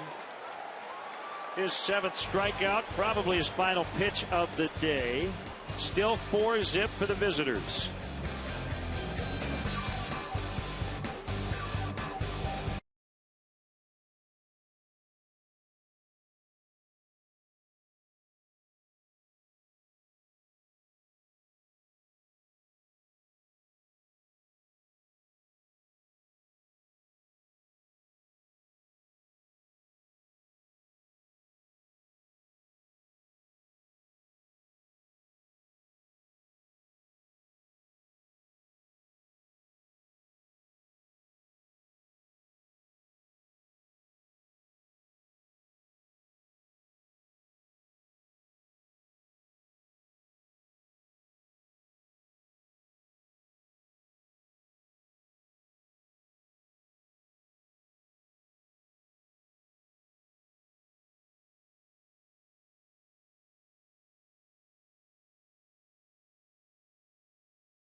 Is 20. And if you're one of the first 5,000 kids 13 years of age and younger, you'll receive a color-changing sports bottle presented by Cubs at summer camps. After the ball game, the first 1,000 kids 13 and younger will have the opportunity to run the bases. For more information or to purchase tickets, visit Cubs.com. Julio Bourbon will bat for Samardzija. Went 6 innings, gave up 4 runs on 8 hits. He walked 1, struck out 7 through 112 pitches. Bourbon hits a high chopper foul. That would have been a sweetheart.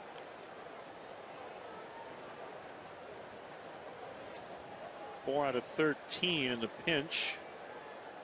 Samardzija will watch from the dugout the rest of the way. His ERA today went from 2.96 to 3.18.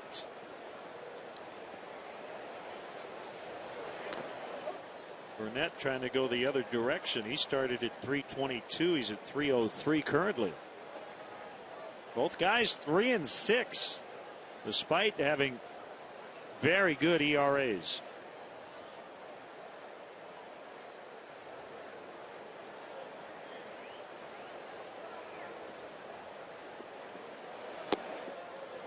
Inside, 1-2.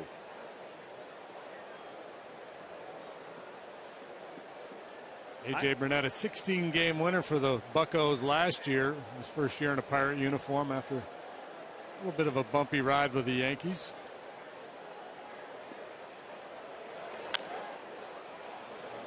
Backhanded play, Neil Walker. What a play at the other end. That's teamwork. Walker just hurled it from an awkward position, and Jones with a nice pick. I've seen Walker make 3 or 4 plays now in this series going up the middle. This time he knows he has to hurry with Bourbon going down the line. And he just flings that thing off balance in the general direction. And Jones able to pick it.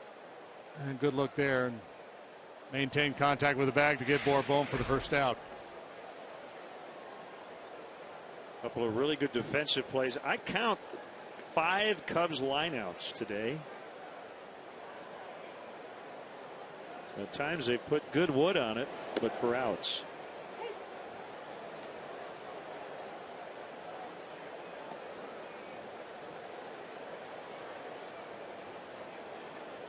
Yeah, that's what I got in my book too. 5 lineouts plus Castro's deep drive to center in the third.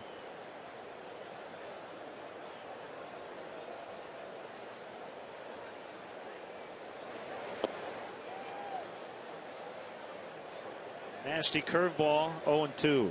Cubs were patient yesterday. They worked 5 walks against Francisco Liriano. That didn't really pay off. A couple free passes today from Burnett. Earlier in his career, really struggled with his control. That's back in the day when you saw him with the Marlins, when, as you said, he was trying to strike everybody out.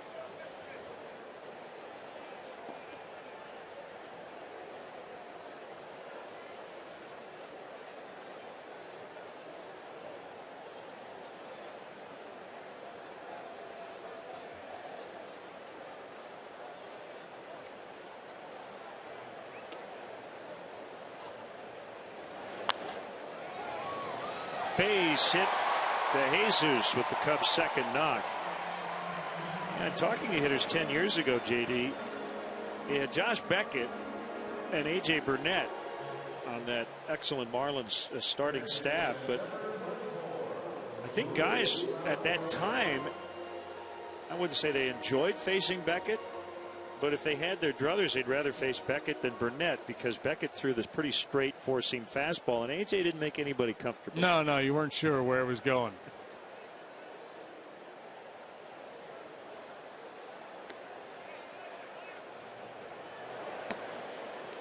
You think about those two guys.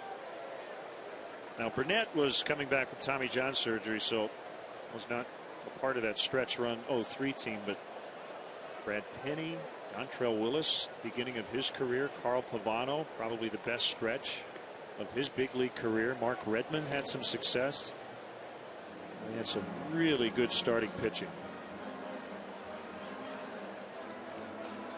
And good young starting pitching, and that's on the way for the Pirates. As a matter of fact, on Tuesday, Garrett Cole, their #1 prospect, is going to make his major league debut. Coming up Tuesday, former he was 1-1 in the 2011 draft. Rondon has joined Putnam.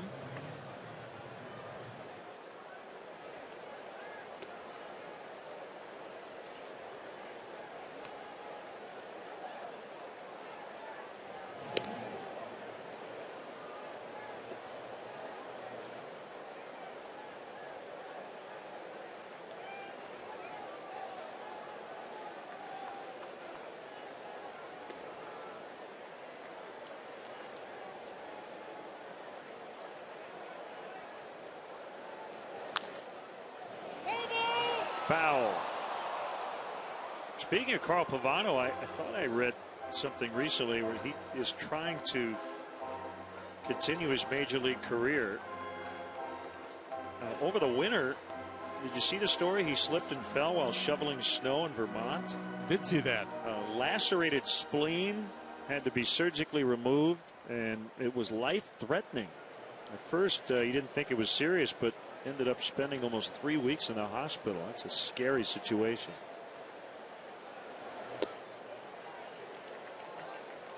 Valbuena able to hold. Yeah, what a freakish injury. My goodness.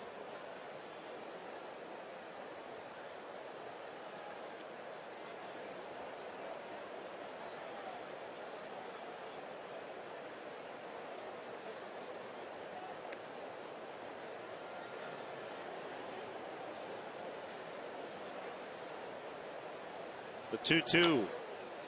In the basic players contract, there's a whole list of things that players are not supposed to do. Skydive, rock climb, any number of dangerous pursuits, and there's a little bit of an elastic clause in there too, or anything else deemed dangerous. I'm not sure the exact wording. Yeah, but I doubt that shoveling snow is on the list. But maybe now, I don't think it would rise to that level. I think spelunking was actually on there. 3-2. DeJesus fake towards second.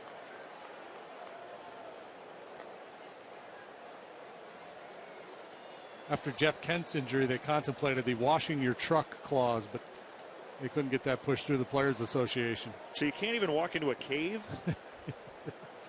You could get lost. And, that's true. They don't find you until after the All-Star break. And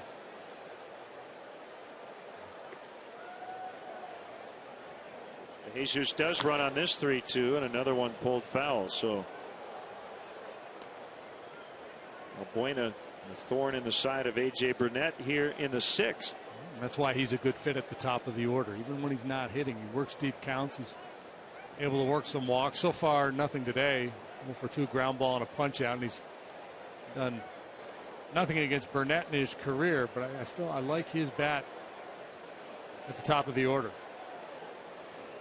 Leading off, hitting second against right-handed pitching. He's a good fit in there. This will be the 8th pitch of Burnett's longest sequence, and a walk. The Cubs have 2 on for the first time.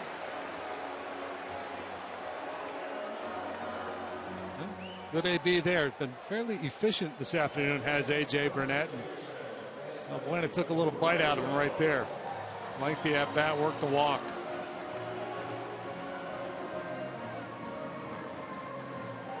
For the first time today, the Cubs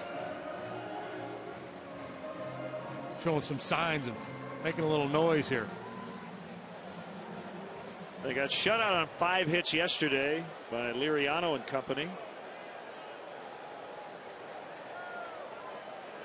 Still trying to get on the board against Burnett. So 2 on for Rizzo. And the pitch, strike 1. Big swing early, hoping to run into a fastball and inflict some damage. Not a bad idea, just a good pitch by Burnett.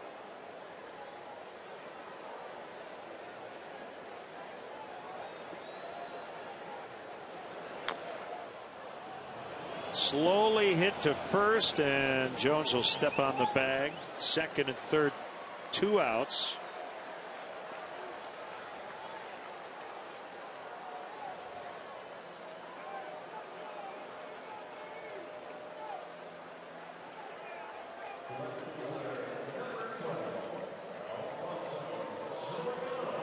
Here's Soriano.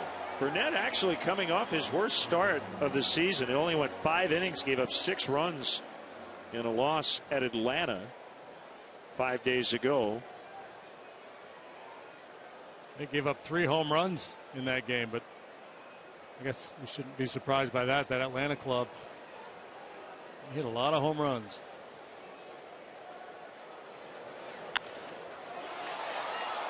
Nice play, Alvarez. He gets him. We saw Pedro Alvarez make several highlight reel plays in Pittsburgh recently, and he just saved 2 runs there.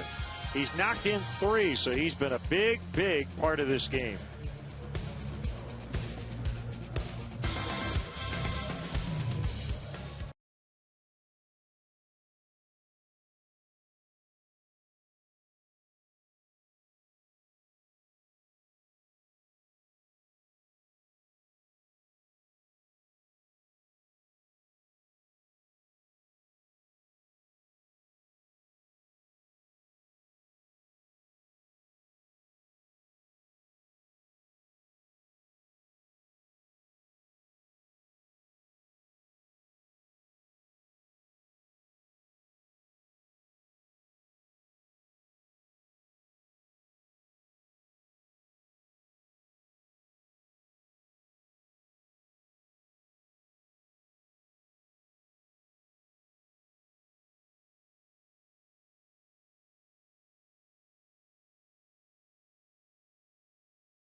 Plans. The Reds come to town starting Monday night for 2 straight night games, followed by 2 matinees. For more info, including group plans, Budweiser bleacher availability, and premier options, visit Cubs.com.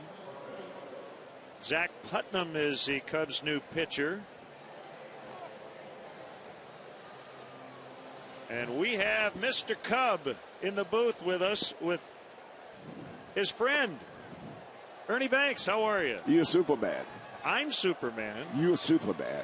He's Superman. You're Superman. Super bad? Superman. Oh, Superman. You know what he does? What does he do? He can fly, jump, save people.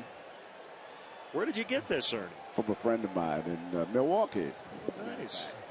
He gave it to me, and I just carried it around. And I always felt when I played that I was Superman. You were. Faster than a speeding bullet? Yeah, fast. What else? Able to leap tall buildings in a single bound? Yeah. What else? Posing as a mild-mannered reporter for the Daily Planet? That's right. Keep going, JD. Keep going. You got it covered. You got it covered. How's your X-ray vision these days? You good? Oh, X-ray vision. You got that. Oh, I got to have all of that. That's great. Wonderful. This is a wonderful day. Really, really is. You know what he never did? He never won back-to-back MVPs. Yes, he did. Superman didn't. You did. He didn't. Superman. He did not. He couldn't hit the curveball. He could not. Hit 512 home runs. He could not. He could not. But he's a nice guy. But it's really nice to be here today and see my flag being the promotional item today is your retired number 14 flag. Now, the real flag was retired on August 22nd, 1982. Yes. Tell us about that day. Well, it was a scary day for me, you know. It was the first one retired. Yeah, it was scary. I was shaking. I didn't know what to say, what to do, nothing. And I walked out there, and it was very nice. But what I'm counting on now for you all is to put up a Cub World Series flag, not mine. What do you think of that? Yeah, I'm on board. It's what everybody wants. A World Series flag. That's it. Now, I can't imagine, even 31 years ago, that you were at a loss for words, that you were nervous. Yes. And I learned from Jackie Robinson when he first came here. He came on third base, and I was over here by third base, and he told me, listen and you'll learn, and that's what I did. I didn't talk at all. I was very quiet, very shy. I wanted to do interviews. I didn't do any of that, and that's what I did. I followed his guideline. Listen and you'll learn, and that's what I did. 1-1 on A.J. Burnett.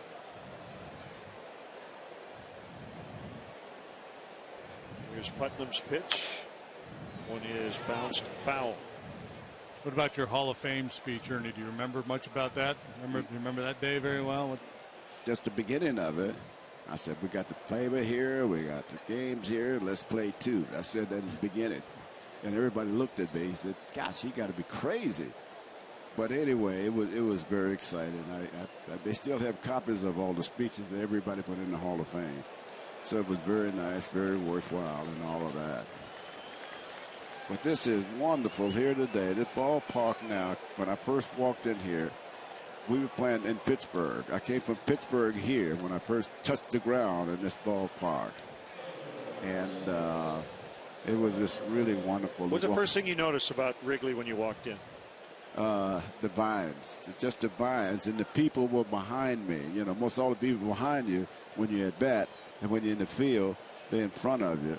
And I thought about that. You know, the people, the fans are all behind you when you're at bat. But when you feel, you get a chance to be in front of them. So I couldn't understand that. And then also the vines in Wrigley Field was changing at that time. It was in September when I came up. And it looked very close. Very, very close. So I got in the cage and hit some pop-ups and was a little nervous and all of that. And naturally, you're nervous. And our manager was Phil Cabaretta. You ever heard of him? Mm-hmm. Yeah. You heard of him? Yeah, he went to Lane Tech, correct? Right down the street. That's right. Yep. And he came in what year? To manage or to play? Now, he played here in the 40s, right? 1945. Yeah. When we won the pennant in 45. We played Detroit. I hate to talk about all of this. I'm sure a lot of people know about it.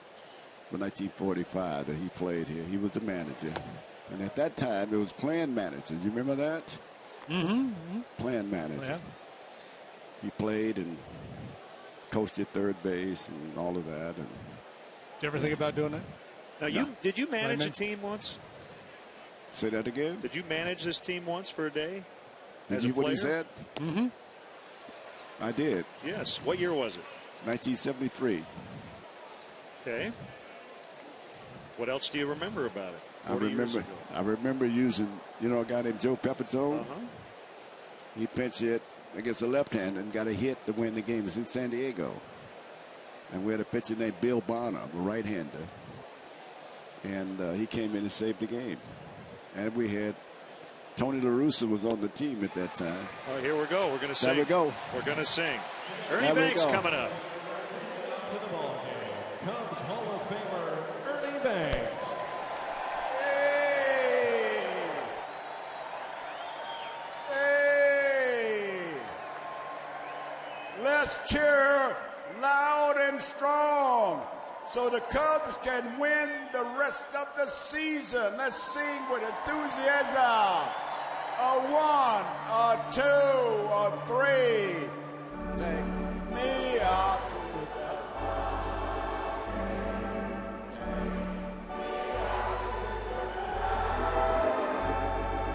buy me some peanuts and Cracker Jack.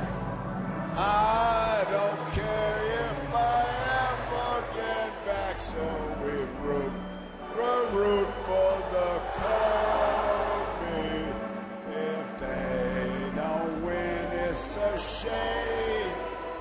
For it's 1, 2, 3 strikes you out in the old ball game. Thank you. Thank you.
At Wrigley Field, game time is 3:05. Come early.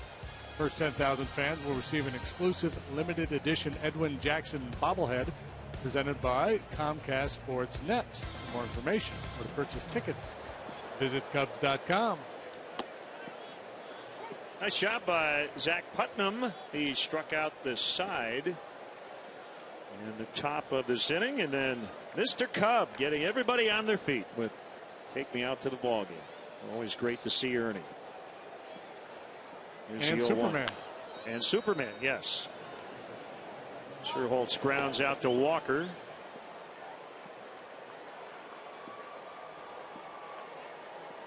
And maybe it broken into Seinfeld's apartment or something.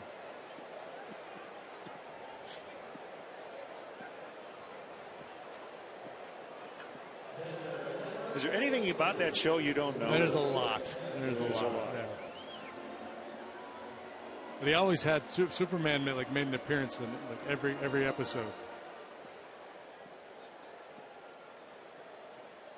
There's Castillo 0 for 2.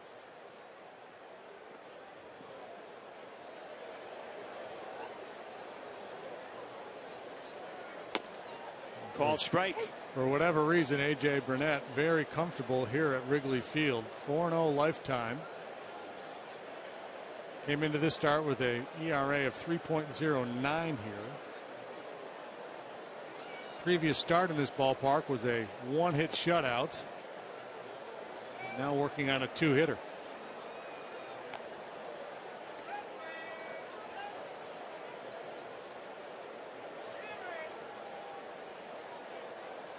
.140 career wins, so he's been good at a lot of places, but he's been really good here.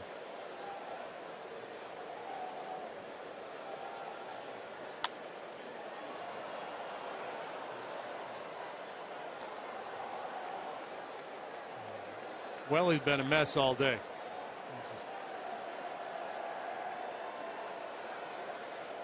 Been baffled by Burnett.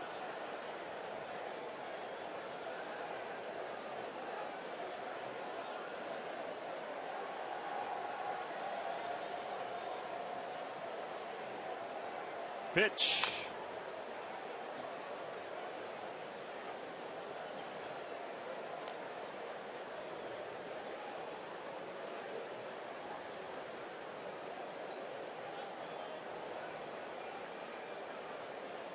Edwin Jackson, Jeff Locke tomorrow. Locke, a left-hander. Breaking ball bounced foul. Locke getting an opportunity due to some injuries in the Pirate rotation, and he's taking full advantage of this opportunity. 5-1 with a 2.45 ERA through 12 starts. Folks might not know a whole lot about Jeff Locke, but he's pitched some fine baseball for the Pirates.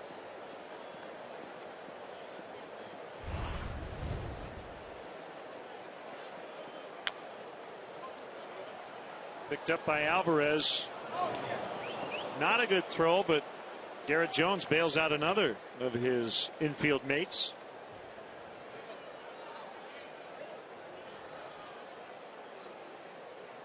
You know, AJ's pretty much had his way throughout the afternoon. We've seen some awkward swings. He's just not real sure. The pitch recognition hasn't been there because of the good curveball. He's had the Cub hitters in between all day, in between the fastball and the curveball in terms of their timing. And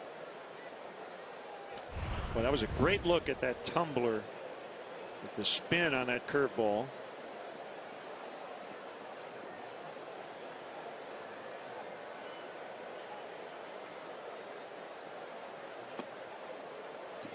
throwing that tight, sharp curveball. It's one of the hitters. Sometimes you can hear it spinning on its way to home plate.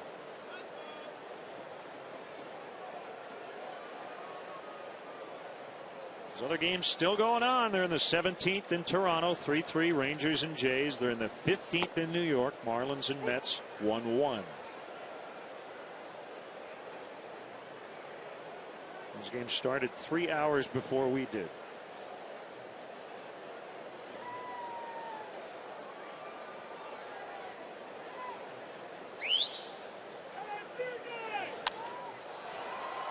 Right field, Snyder plays deep.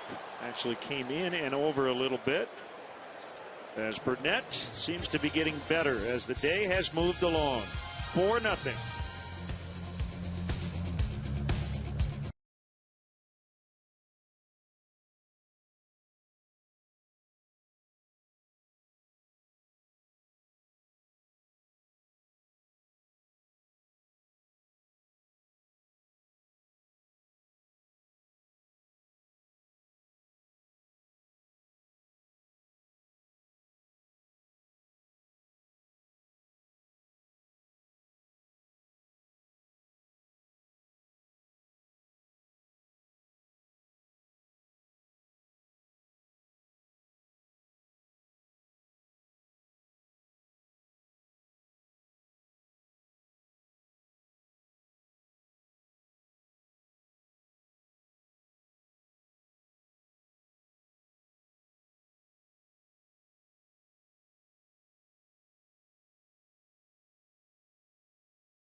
Still scoreless. Come watch the Cubs take on the Astros. A Sunday, June 23rd, 1:20 start. First 5,000 children ages 13 and younger will receive a Rhino. The Rhino from Build-A-Bear Workshop, compliments of Advocate Healthcare. After the game, the first 1,000 children 13 and younger will have the opportunity to run the bases. Cubs.com for tickets. Here's Hector Rondon. After Putnam struck out the side in the 7th. 2, 3, and 4 starting with Snyder, the right fielder. He's 1 for 3 with an RBI.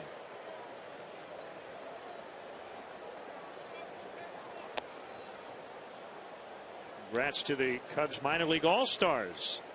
Florida State League, the Daytona Cubs, John Androli, outfielder, Jorge Soler, and Javier Baez, along with Dustin Geiger, an infielder. So 4 D Cubs and a bunch of Kane County Cougars with the Midwest League All-Star nod.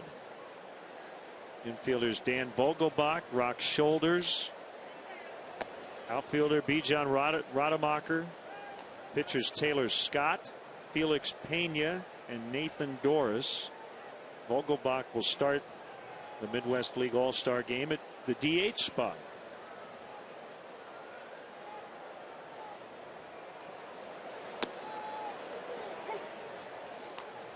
Three balls and a strike on Snyder.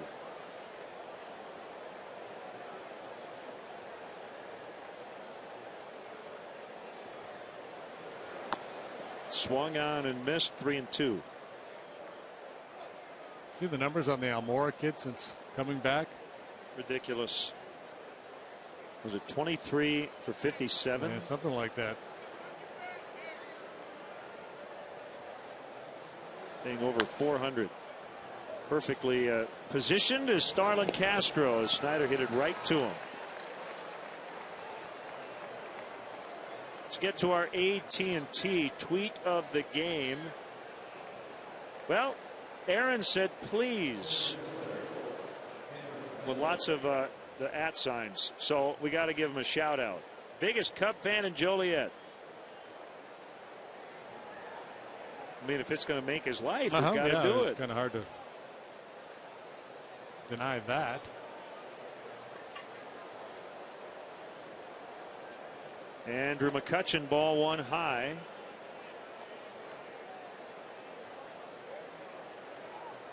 Did you see the story involving the Yankees' first-round pick? Ian Clarkin. He had to answer for a previous comment in which he was quoted on a national broadcast saying, "I cannot stand the Yankees," talking about the Diamondbacks beating them in the 0-1 World Series. But now he says, "I do love them," and said his dad has to learn to love them too. Have to give him, they're going to give him a big pile of money. He's really going to love them.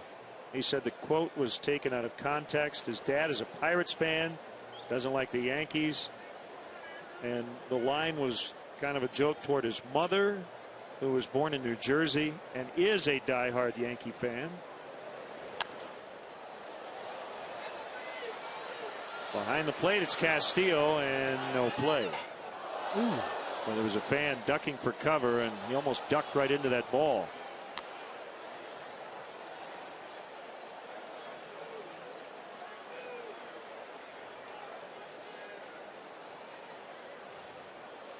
So the kid said he hated the Yankees at some point in the past.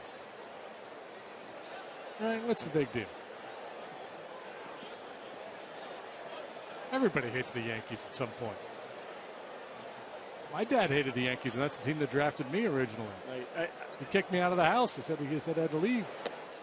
Now, Mark Burley always had fun with his Cubs hate because he grew up a Cardinal fan and then pitched for the White Sox, and I think was even quoted at one point saying he could never pitch for the Cubs. But I'm pretty sure that was said somewhat tongue-in-cheek. Sure. Our AT&T U-verse multi-view here in the 8th. I mean, Jim Edmonds became a Cub, and I believe he caught the final out when the Cubs clinched in 08. And he was booed originally when he came to the Cubs because he was a hated Cardinal, but you do what you got to do. Kevin Youkilis is a Yankee. Yeah, how about that? Johnny Damon with both teams at one point.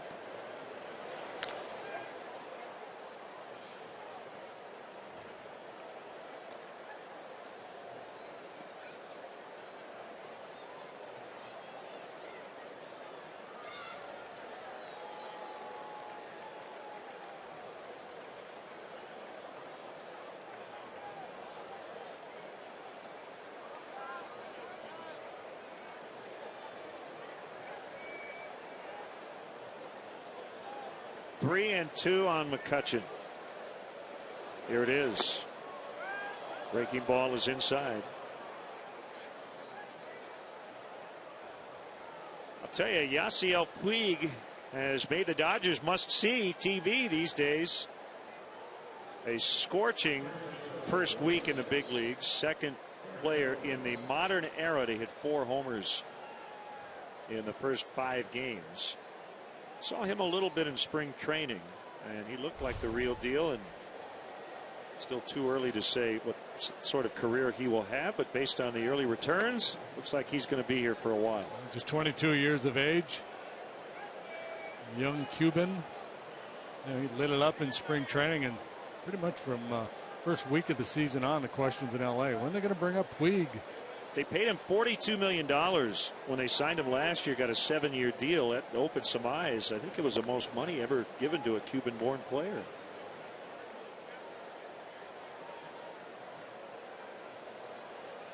Eight for 19. In a 2-home run game already, a grand slam.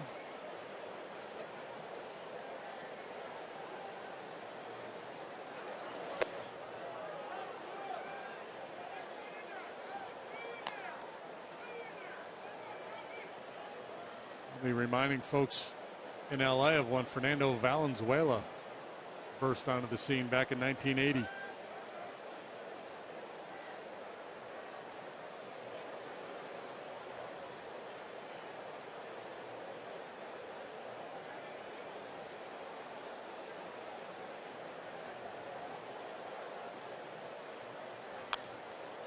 Fouled back by Jones, 1-1.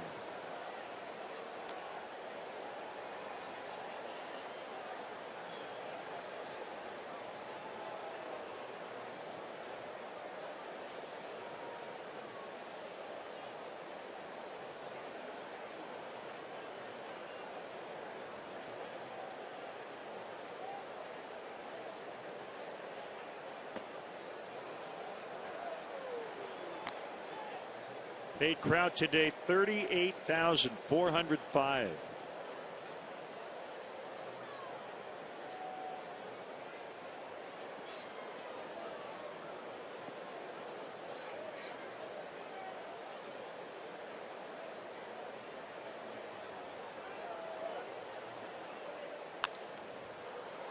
Popped him up with the shift. The only infielder over there is Castro, but it'll be Soriano coming in from left.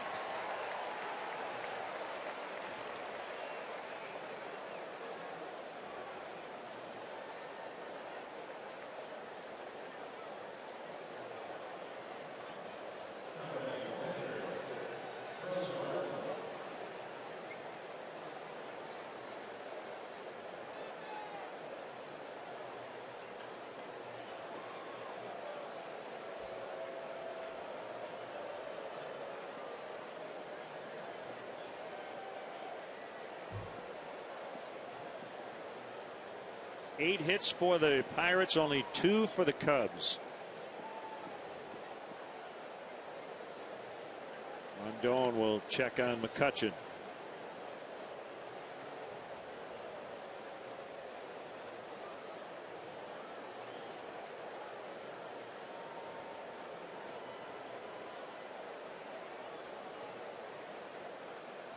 We'll look to see the Rangers and Jays.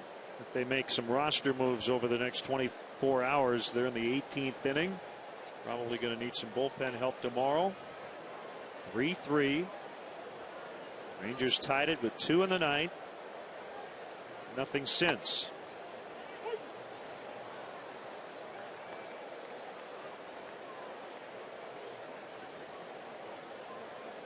Starters each went 7 in that ball game, so that helps a little bit, but still a lot of innings to cover from those bullpens. The Blue Jays have used 9 pitchers today.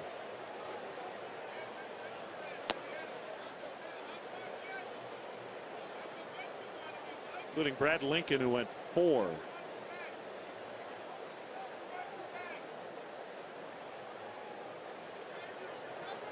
Ross Wolf has pitched 6 innings in relief for the Rangers. 6 shutout innings.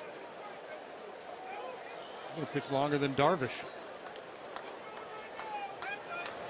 Cutchin goes on the 1-1, and Martin fouls.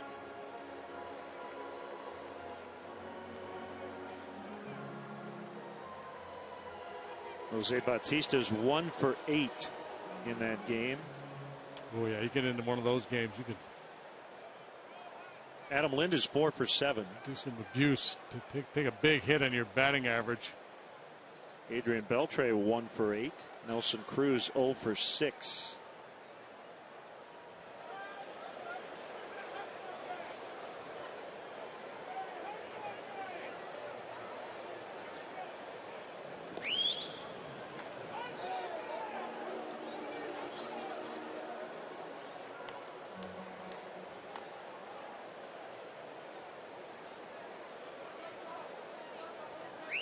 Marlins Mets 1-1 game in the 15th. The Mets have gone 9 for 51 today, but knocked down by Castillo.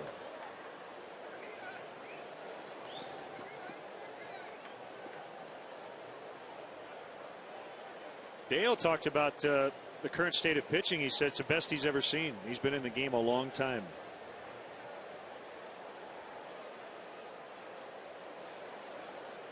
Strikeouts continue to rise in Major League Baseball. Set a record for total strikeouts in the game. Deep left, and Soriano will only be able to watch it go. Back of the bleachers for Russell Martin.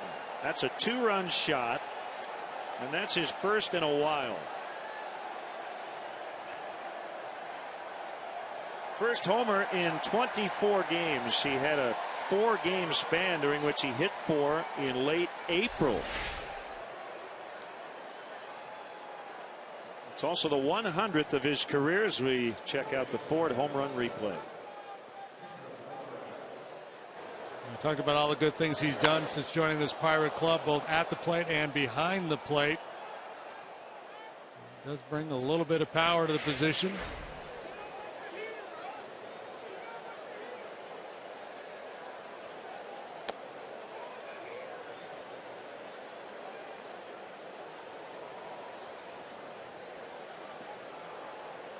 His first home run since April 30th to make it 6-zip. Yeah, that's a big home run from the Pirates' point of view, too, because now it really allows Clint Hurdle some flexibility in using his bullpen. You know, if the Cubs made a little run at them late in this game, he may have felt compelled to use Melanson and Grilli, either or both of them again to finish this game off. They both worked yesterday, and depending on how hard they worked today, might not have been available tomorrow, but now that all changes with this comfortable lead.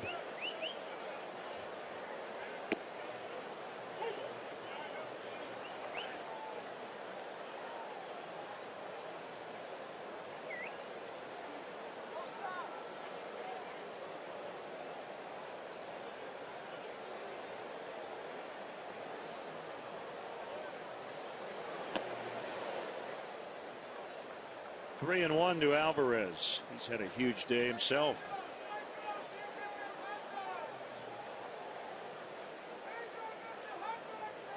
Cubs just 2-5 against the Pirates so far this year. Most of the games, though, have been very close, low-scoring affairs. Typically 3 runs enough to win the game, and pretty good chance that will be the case again here today.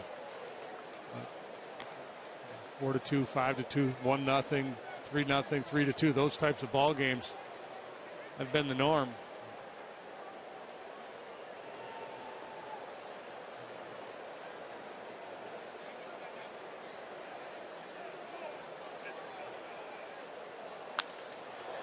Drilled to right. Knee-high grab by Scherholtz to end the inning. Martin with a 2-run homer, and it's now 6-0 in the 8th.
Shutouts leading the majors, 6 outs away from their 11th as Gabby Sanchez comes into play first.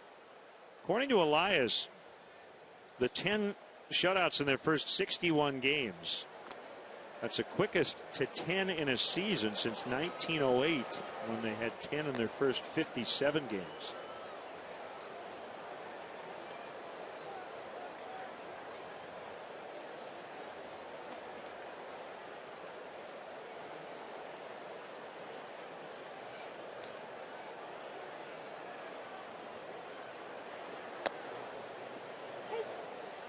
Called strike.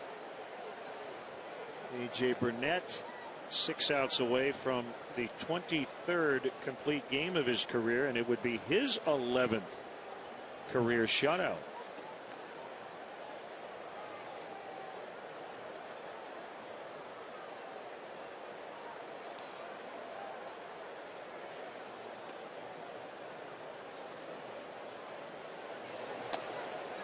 One and two on Barney.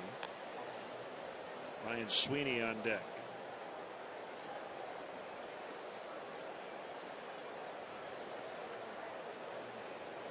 don't get a chance to see too many complete game shutouts anymore with sensitivities to pitch counts.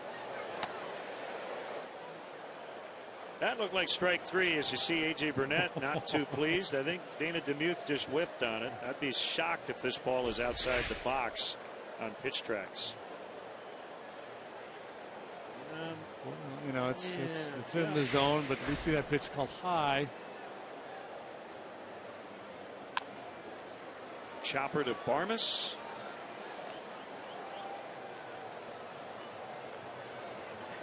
Cubs Kids Club, presented by ComEd, the official kids club of the Chicago Cubs, is back here in 2013. Earn your pinstripes as a member of the Cubs Kids Club and receive kid-specific perks, experiences, and merchandise. Visit Cubs.com to sign up today and be part of the fun all season long.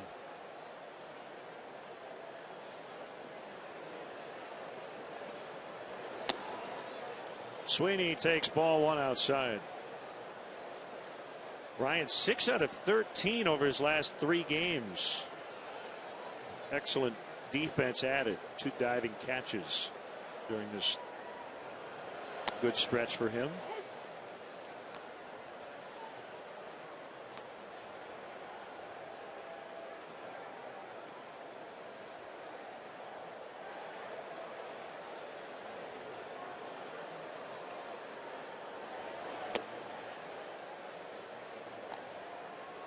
Too bad he wasn't a right-handed hitter.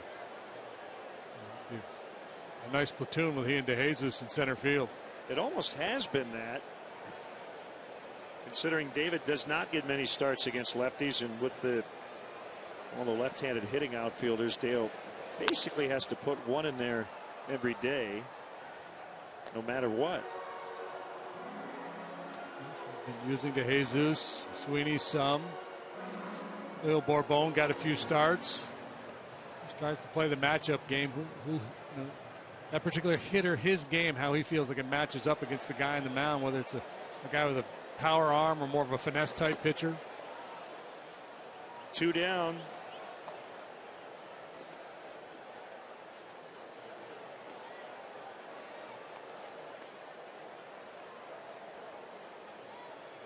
What Burnett's doing is not easy, but he's just making it look that way.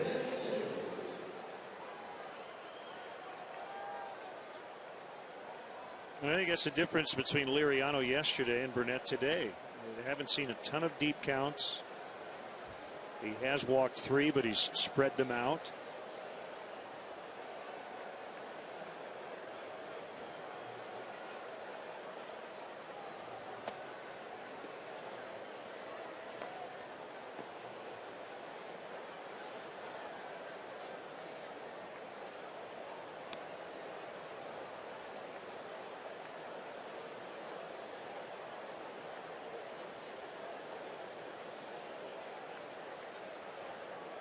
It's number 100, and DeJesus hits a high fly to right.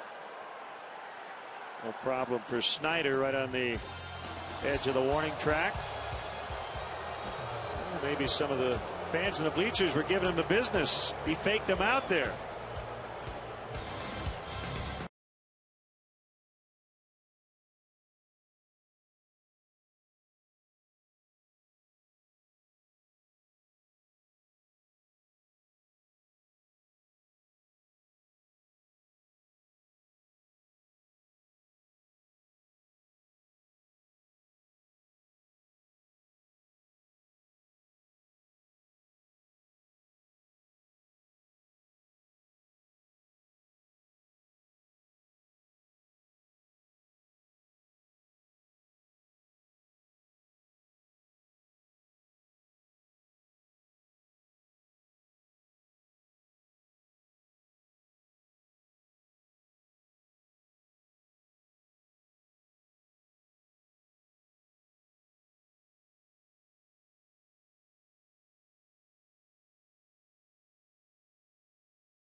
better here. But this is good news. Meet the Team, Have a Ball, presented by Bank of America, is this Tuesday, June 11th at 2:30 p.m. Collect autographs on an authentic MLB baseball from the 2013 Cubs players and coaches in attendance that day. The annual event also provides the opportunity for Cub fans to walk on the outfield grass, see your name on the Wrigley Field scoreboard. Limited tickets are available for $300 each. Proceeds benefit Chicago Cubs charities. To purchase tickets, visit Cubs.com. Right-hander Blake Parker gets the ninth. His team trails 6-0. A couple of appearances here at the big league level for Parker, who was 0-1 with 7 saves and an ERA of 2.04 at AAA Iowa. Neil Walker fouls off. So far, the bullpen, it's been a mixed bag. Putnam, really good. 1 scoreless inning, struck out the side. Rondon, not so good. Gave up a walk and then the 2-run home run to Russell Martin.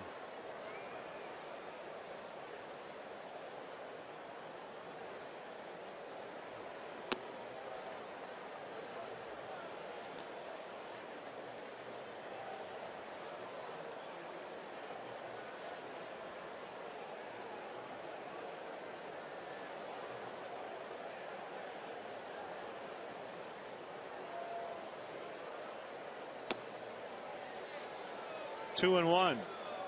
This time of year when the draft comes up, there's a lot of talk about the baseball draft and how it's such a crapshoot compared to the NFL and the NBA, because amateur baseball players still have a lot more developing to do to get to the big leagues. And there's so many more players involved. Looking at a note here. Baseball Almanac in 1971. On this date, Danny Goodwin was chosen as the first player in the June draft. 1-1 overall, turned down $50,000 from the White Sox, went on to Southern University. Danny Goodwin became the only player ever drafted 1-1 twice. He was picked again in 1975, the first overall player in the draft. And Danny Goodwin did spend some time in the big leagues, but he's not a name you would associate with that kind of ability. Soriano will make the catch, so Walker's out.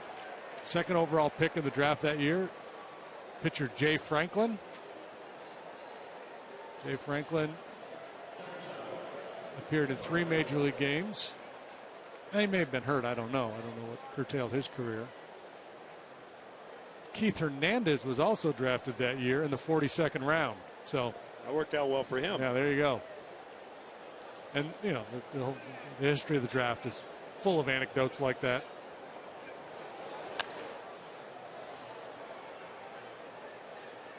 Darwin Barney to get Barmas. Mike Piazza's 64th round pick, something like that, drafted as a favor. His dad, Tommy Lasorda. Yeah.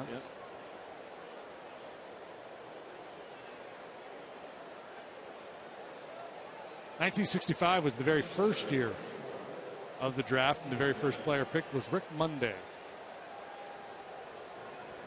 Went on to have a very good career, including with the Cubs.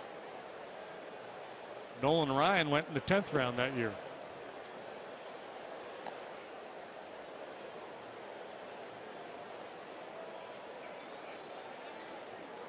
Kansas City A's had that first pick, 1965.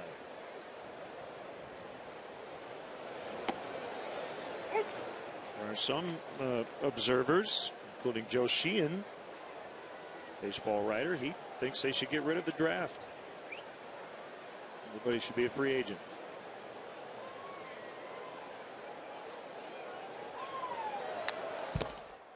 And what's his argument? I think basically it's kind of fairness, a free market idea. Free market, just more of a capitalist a philosophy.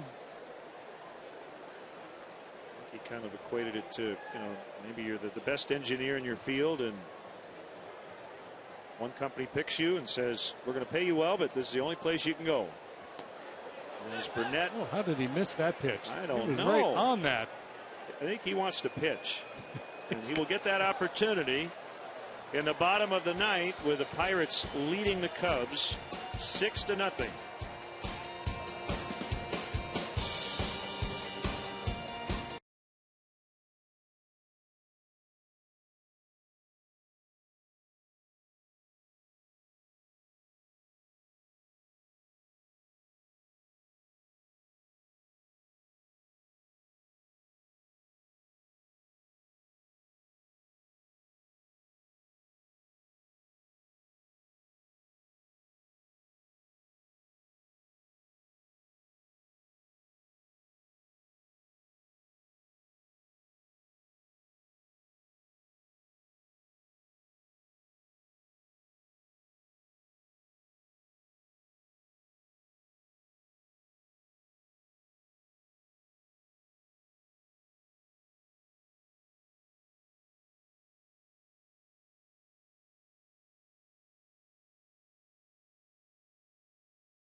Of the game, A.J. Burnett trying to complete this one and on his way to improving to 5-0 lifetime here in the friendly confines. Watch this video, you see a lot of curveballs. That's been a big pitch for him today. Tight, sharp breaking ball to go along with a lively fastball that he's moved all over the strike zone. Pitching coaches talk about the 4 quadrants, up and in, down and away, to both left and right-handed hitters. And he's been able to do that. He's been essentially a 2-pitch pitcher, but a good fastball with good movement, and that tight curveball has been all he's needed here this afternoon. It is over in Toronto. 18 innings. The Jays push across the winning run. Rajai Davis with an RBI single. Emilio Bonifacio scoring. So Aaron Luke beats Ross Wolf. Tough loss for Wolf. 6 2/3 innings. As you mentioned, he went almost as long as the starters did.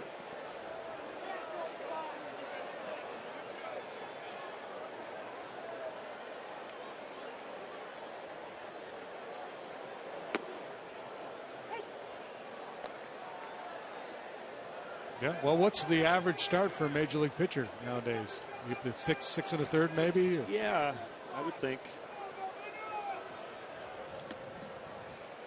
Look at those hands by Russell Martin. He wanted to play shortstop for Team Canada in the World Baseball Classic. He's played some third base in his career. Played the outfield earlier this week.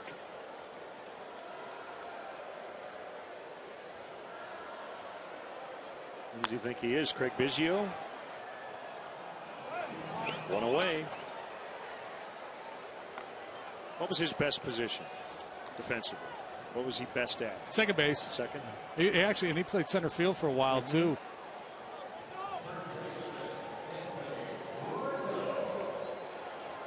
Did he catch in his final game? I think he did. Yeah, I think he did. Yes, he did. Just for old time's sake. Yep.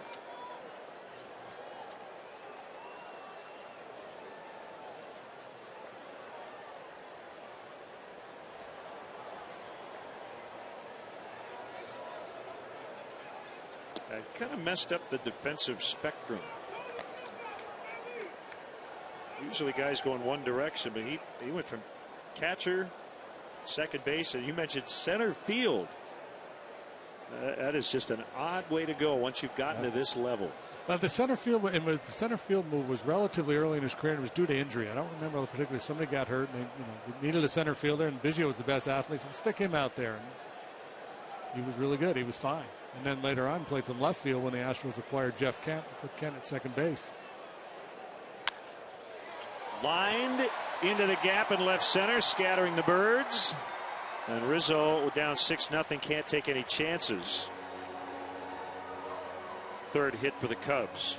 Interesting, though, that the Birds were playing him the other way. They were playing him as an outfield hitter. I was surprised. They were well positioned. You see him out there. They're moving before the pitch, too. It's good baseball instincts by the Birds, but just they don't have the courage to make the play.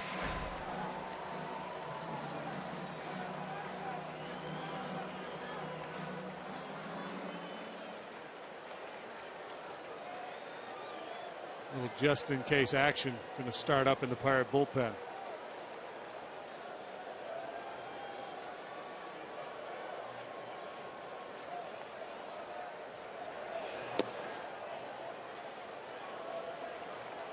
One ball, no strikes.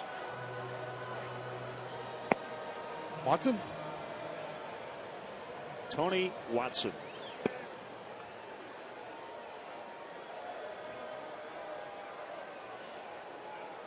So the defensive spectrum, in case you're wondering, is something originally devised by Bill James. It goes essentially from most challenging to what would be termed easiest position. DH would be the easiest, right? Yeah. You don't have to play defense. Right. Now you might get some argument first base, left field. The original spectrum had, first base as the easiest. The 1-1. Right field, third base, center field, second base, shortstop, catcher. Although in a lot of ways you can take catcher out of it a little bit. That's a pretty specific skill. So guys generally don't go in the opposite direction, if that makes sense. You don't go from first base to shortstop. You go from short to first, like Ernie Banks did. Right. As the player gets older and his skills diminish a little bit, they find a softer place for a softer landing defensively because he still has a good productive bat. Yeah, see, I would think, you talk about that left field first base thing. For me, first base is a more demanding position. I don't know if it's more demanding because you could stick kind of a no range, okay hands guy over there and get away with it. But a guy that can really pick it at first base, to me, has more value than a plus defender in left field.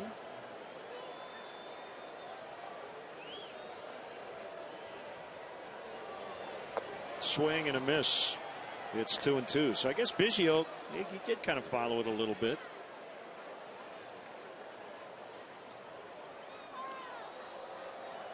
He stayed in the tougher areas in terms of defensive positions.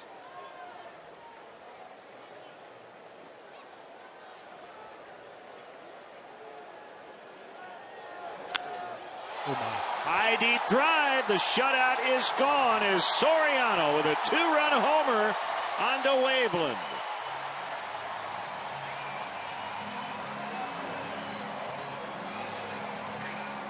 That's his 7th of the year. And Ray Searage, the pitching coach, is going to be ducking for cover in the Pirate dugout. His guy cruising along all afternoon. Searage goes out for the visit.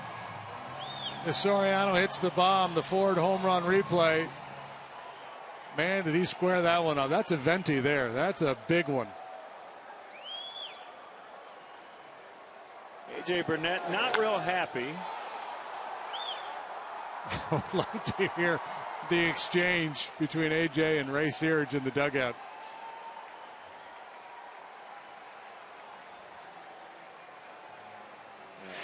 And that'll be it for him as Clint Hurdle will make the change. So it will be Watson. It's a Honda call to the pen, and we'll be back in the bottom of the ninth.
Cubs on the board for the first time in the series on the Soriano 2-run homer. Here's left-hander Tony Watson. 1-3. Go ahead. No, you go. All right, Soriano. Sorry about that. Home run number 379. He's now tied for 64th on the all-time list. Go ahead. Well, check this out. There's the curveball. We talked about the meeting that Searage had with Burnett prior to that at bat. Clearly, A.J. hanging that one on his pitching coach a little bit, who may have been sent out there by Clint Hurdle just to buy some time for the pen. So I don't agree with AJ's reaction being that demonstrative, but I can understand his frustration. He's going along in a game he's looking to finish. You just don't want that interruption out there. 1-1 on Scherholtz. It's one of those self-fulfilling prophecies. If you believe the pitching coach coming out is going to upset your rhythm or whatever, there's a much better chance it's going to happen. You might not like him being out there, but you got to turn the page. Okay, said your piece. You got to do what you got to do, but you got to kind of refocus.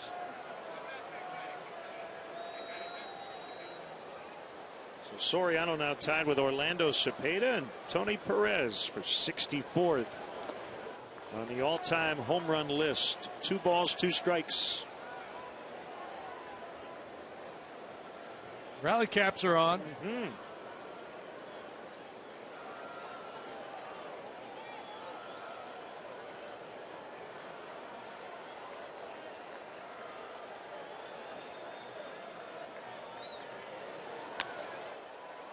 Golfed in the air.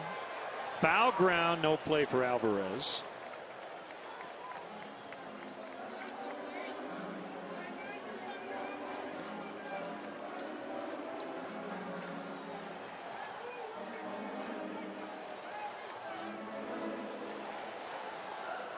Watson came up in 2011. And 68 appearances last year, 26 so far this year.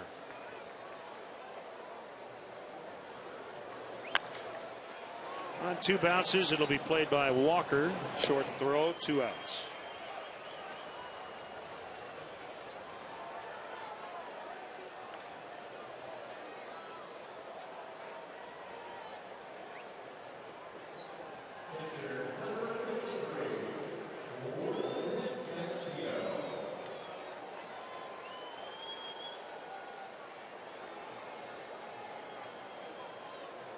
They're in the 18th in New York, so 2 games will go at least 18 innings here today. Marlins and Mets are 1-1. Sean Markham has gone 5 innings for the Mets in relief. Matt Harvey started the game. He went 7. 1, 2, 3, 4, 5, 6, 7 pitchers later. It's Markham. Kevin Slowey has gone 5 in relief for the Fish.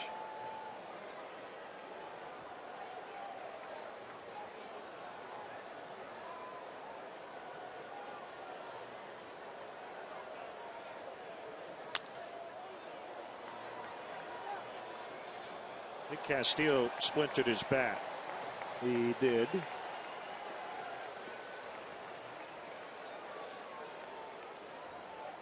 Danny Mueller, the bat boy, on the spot.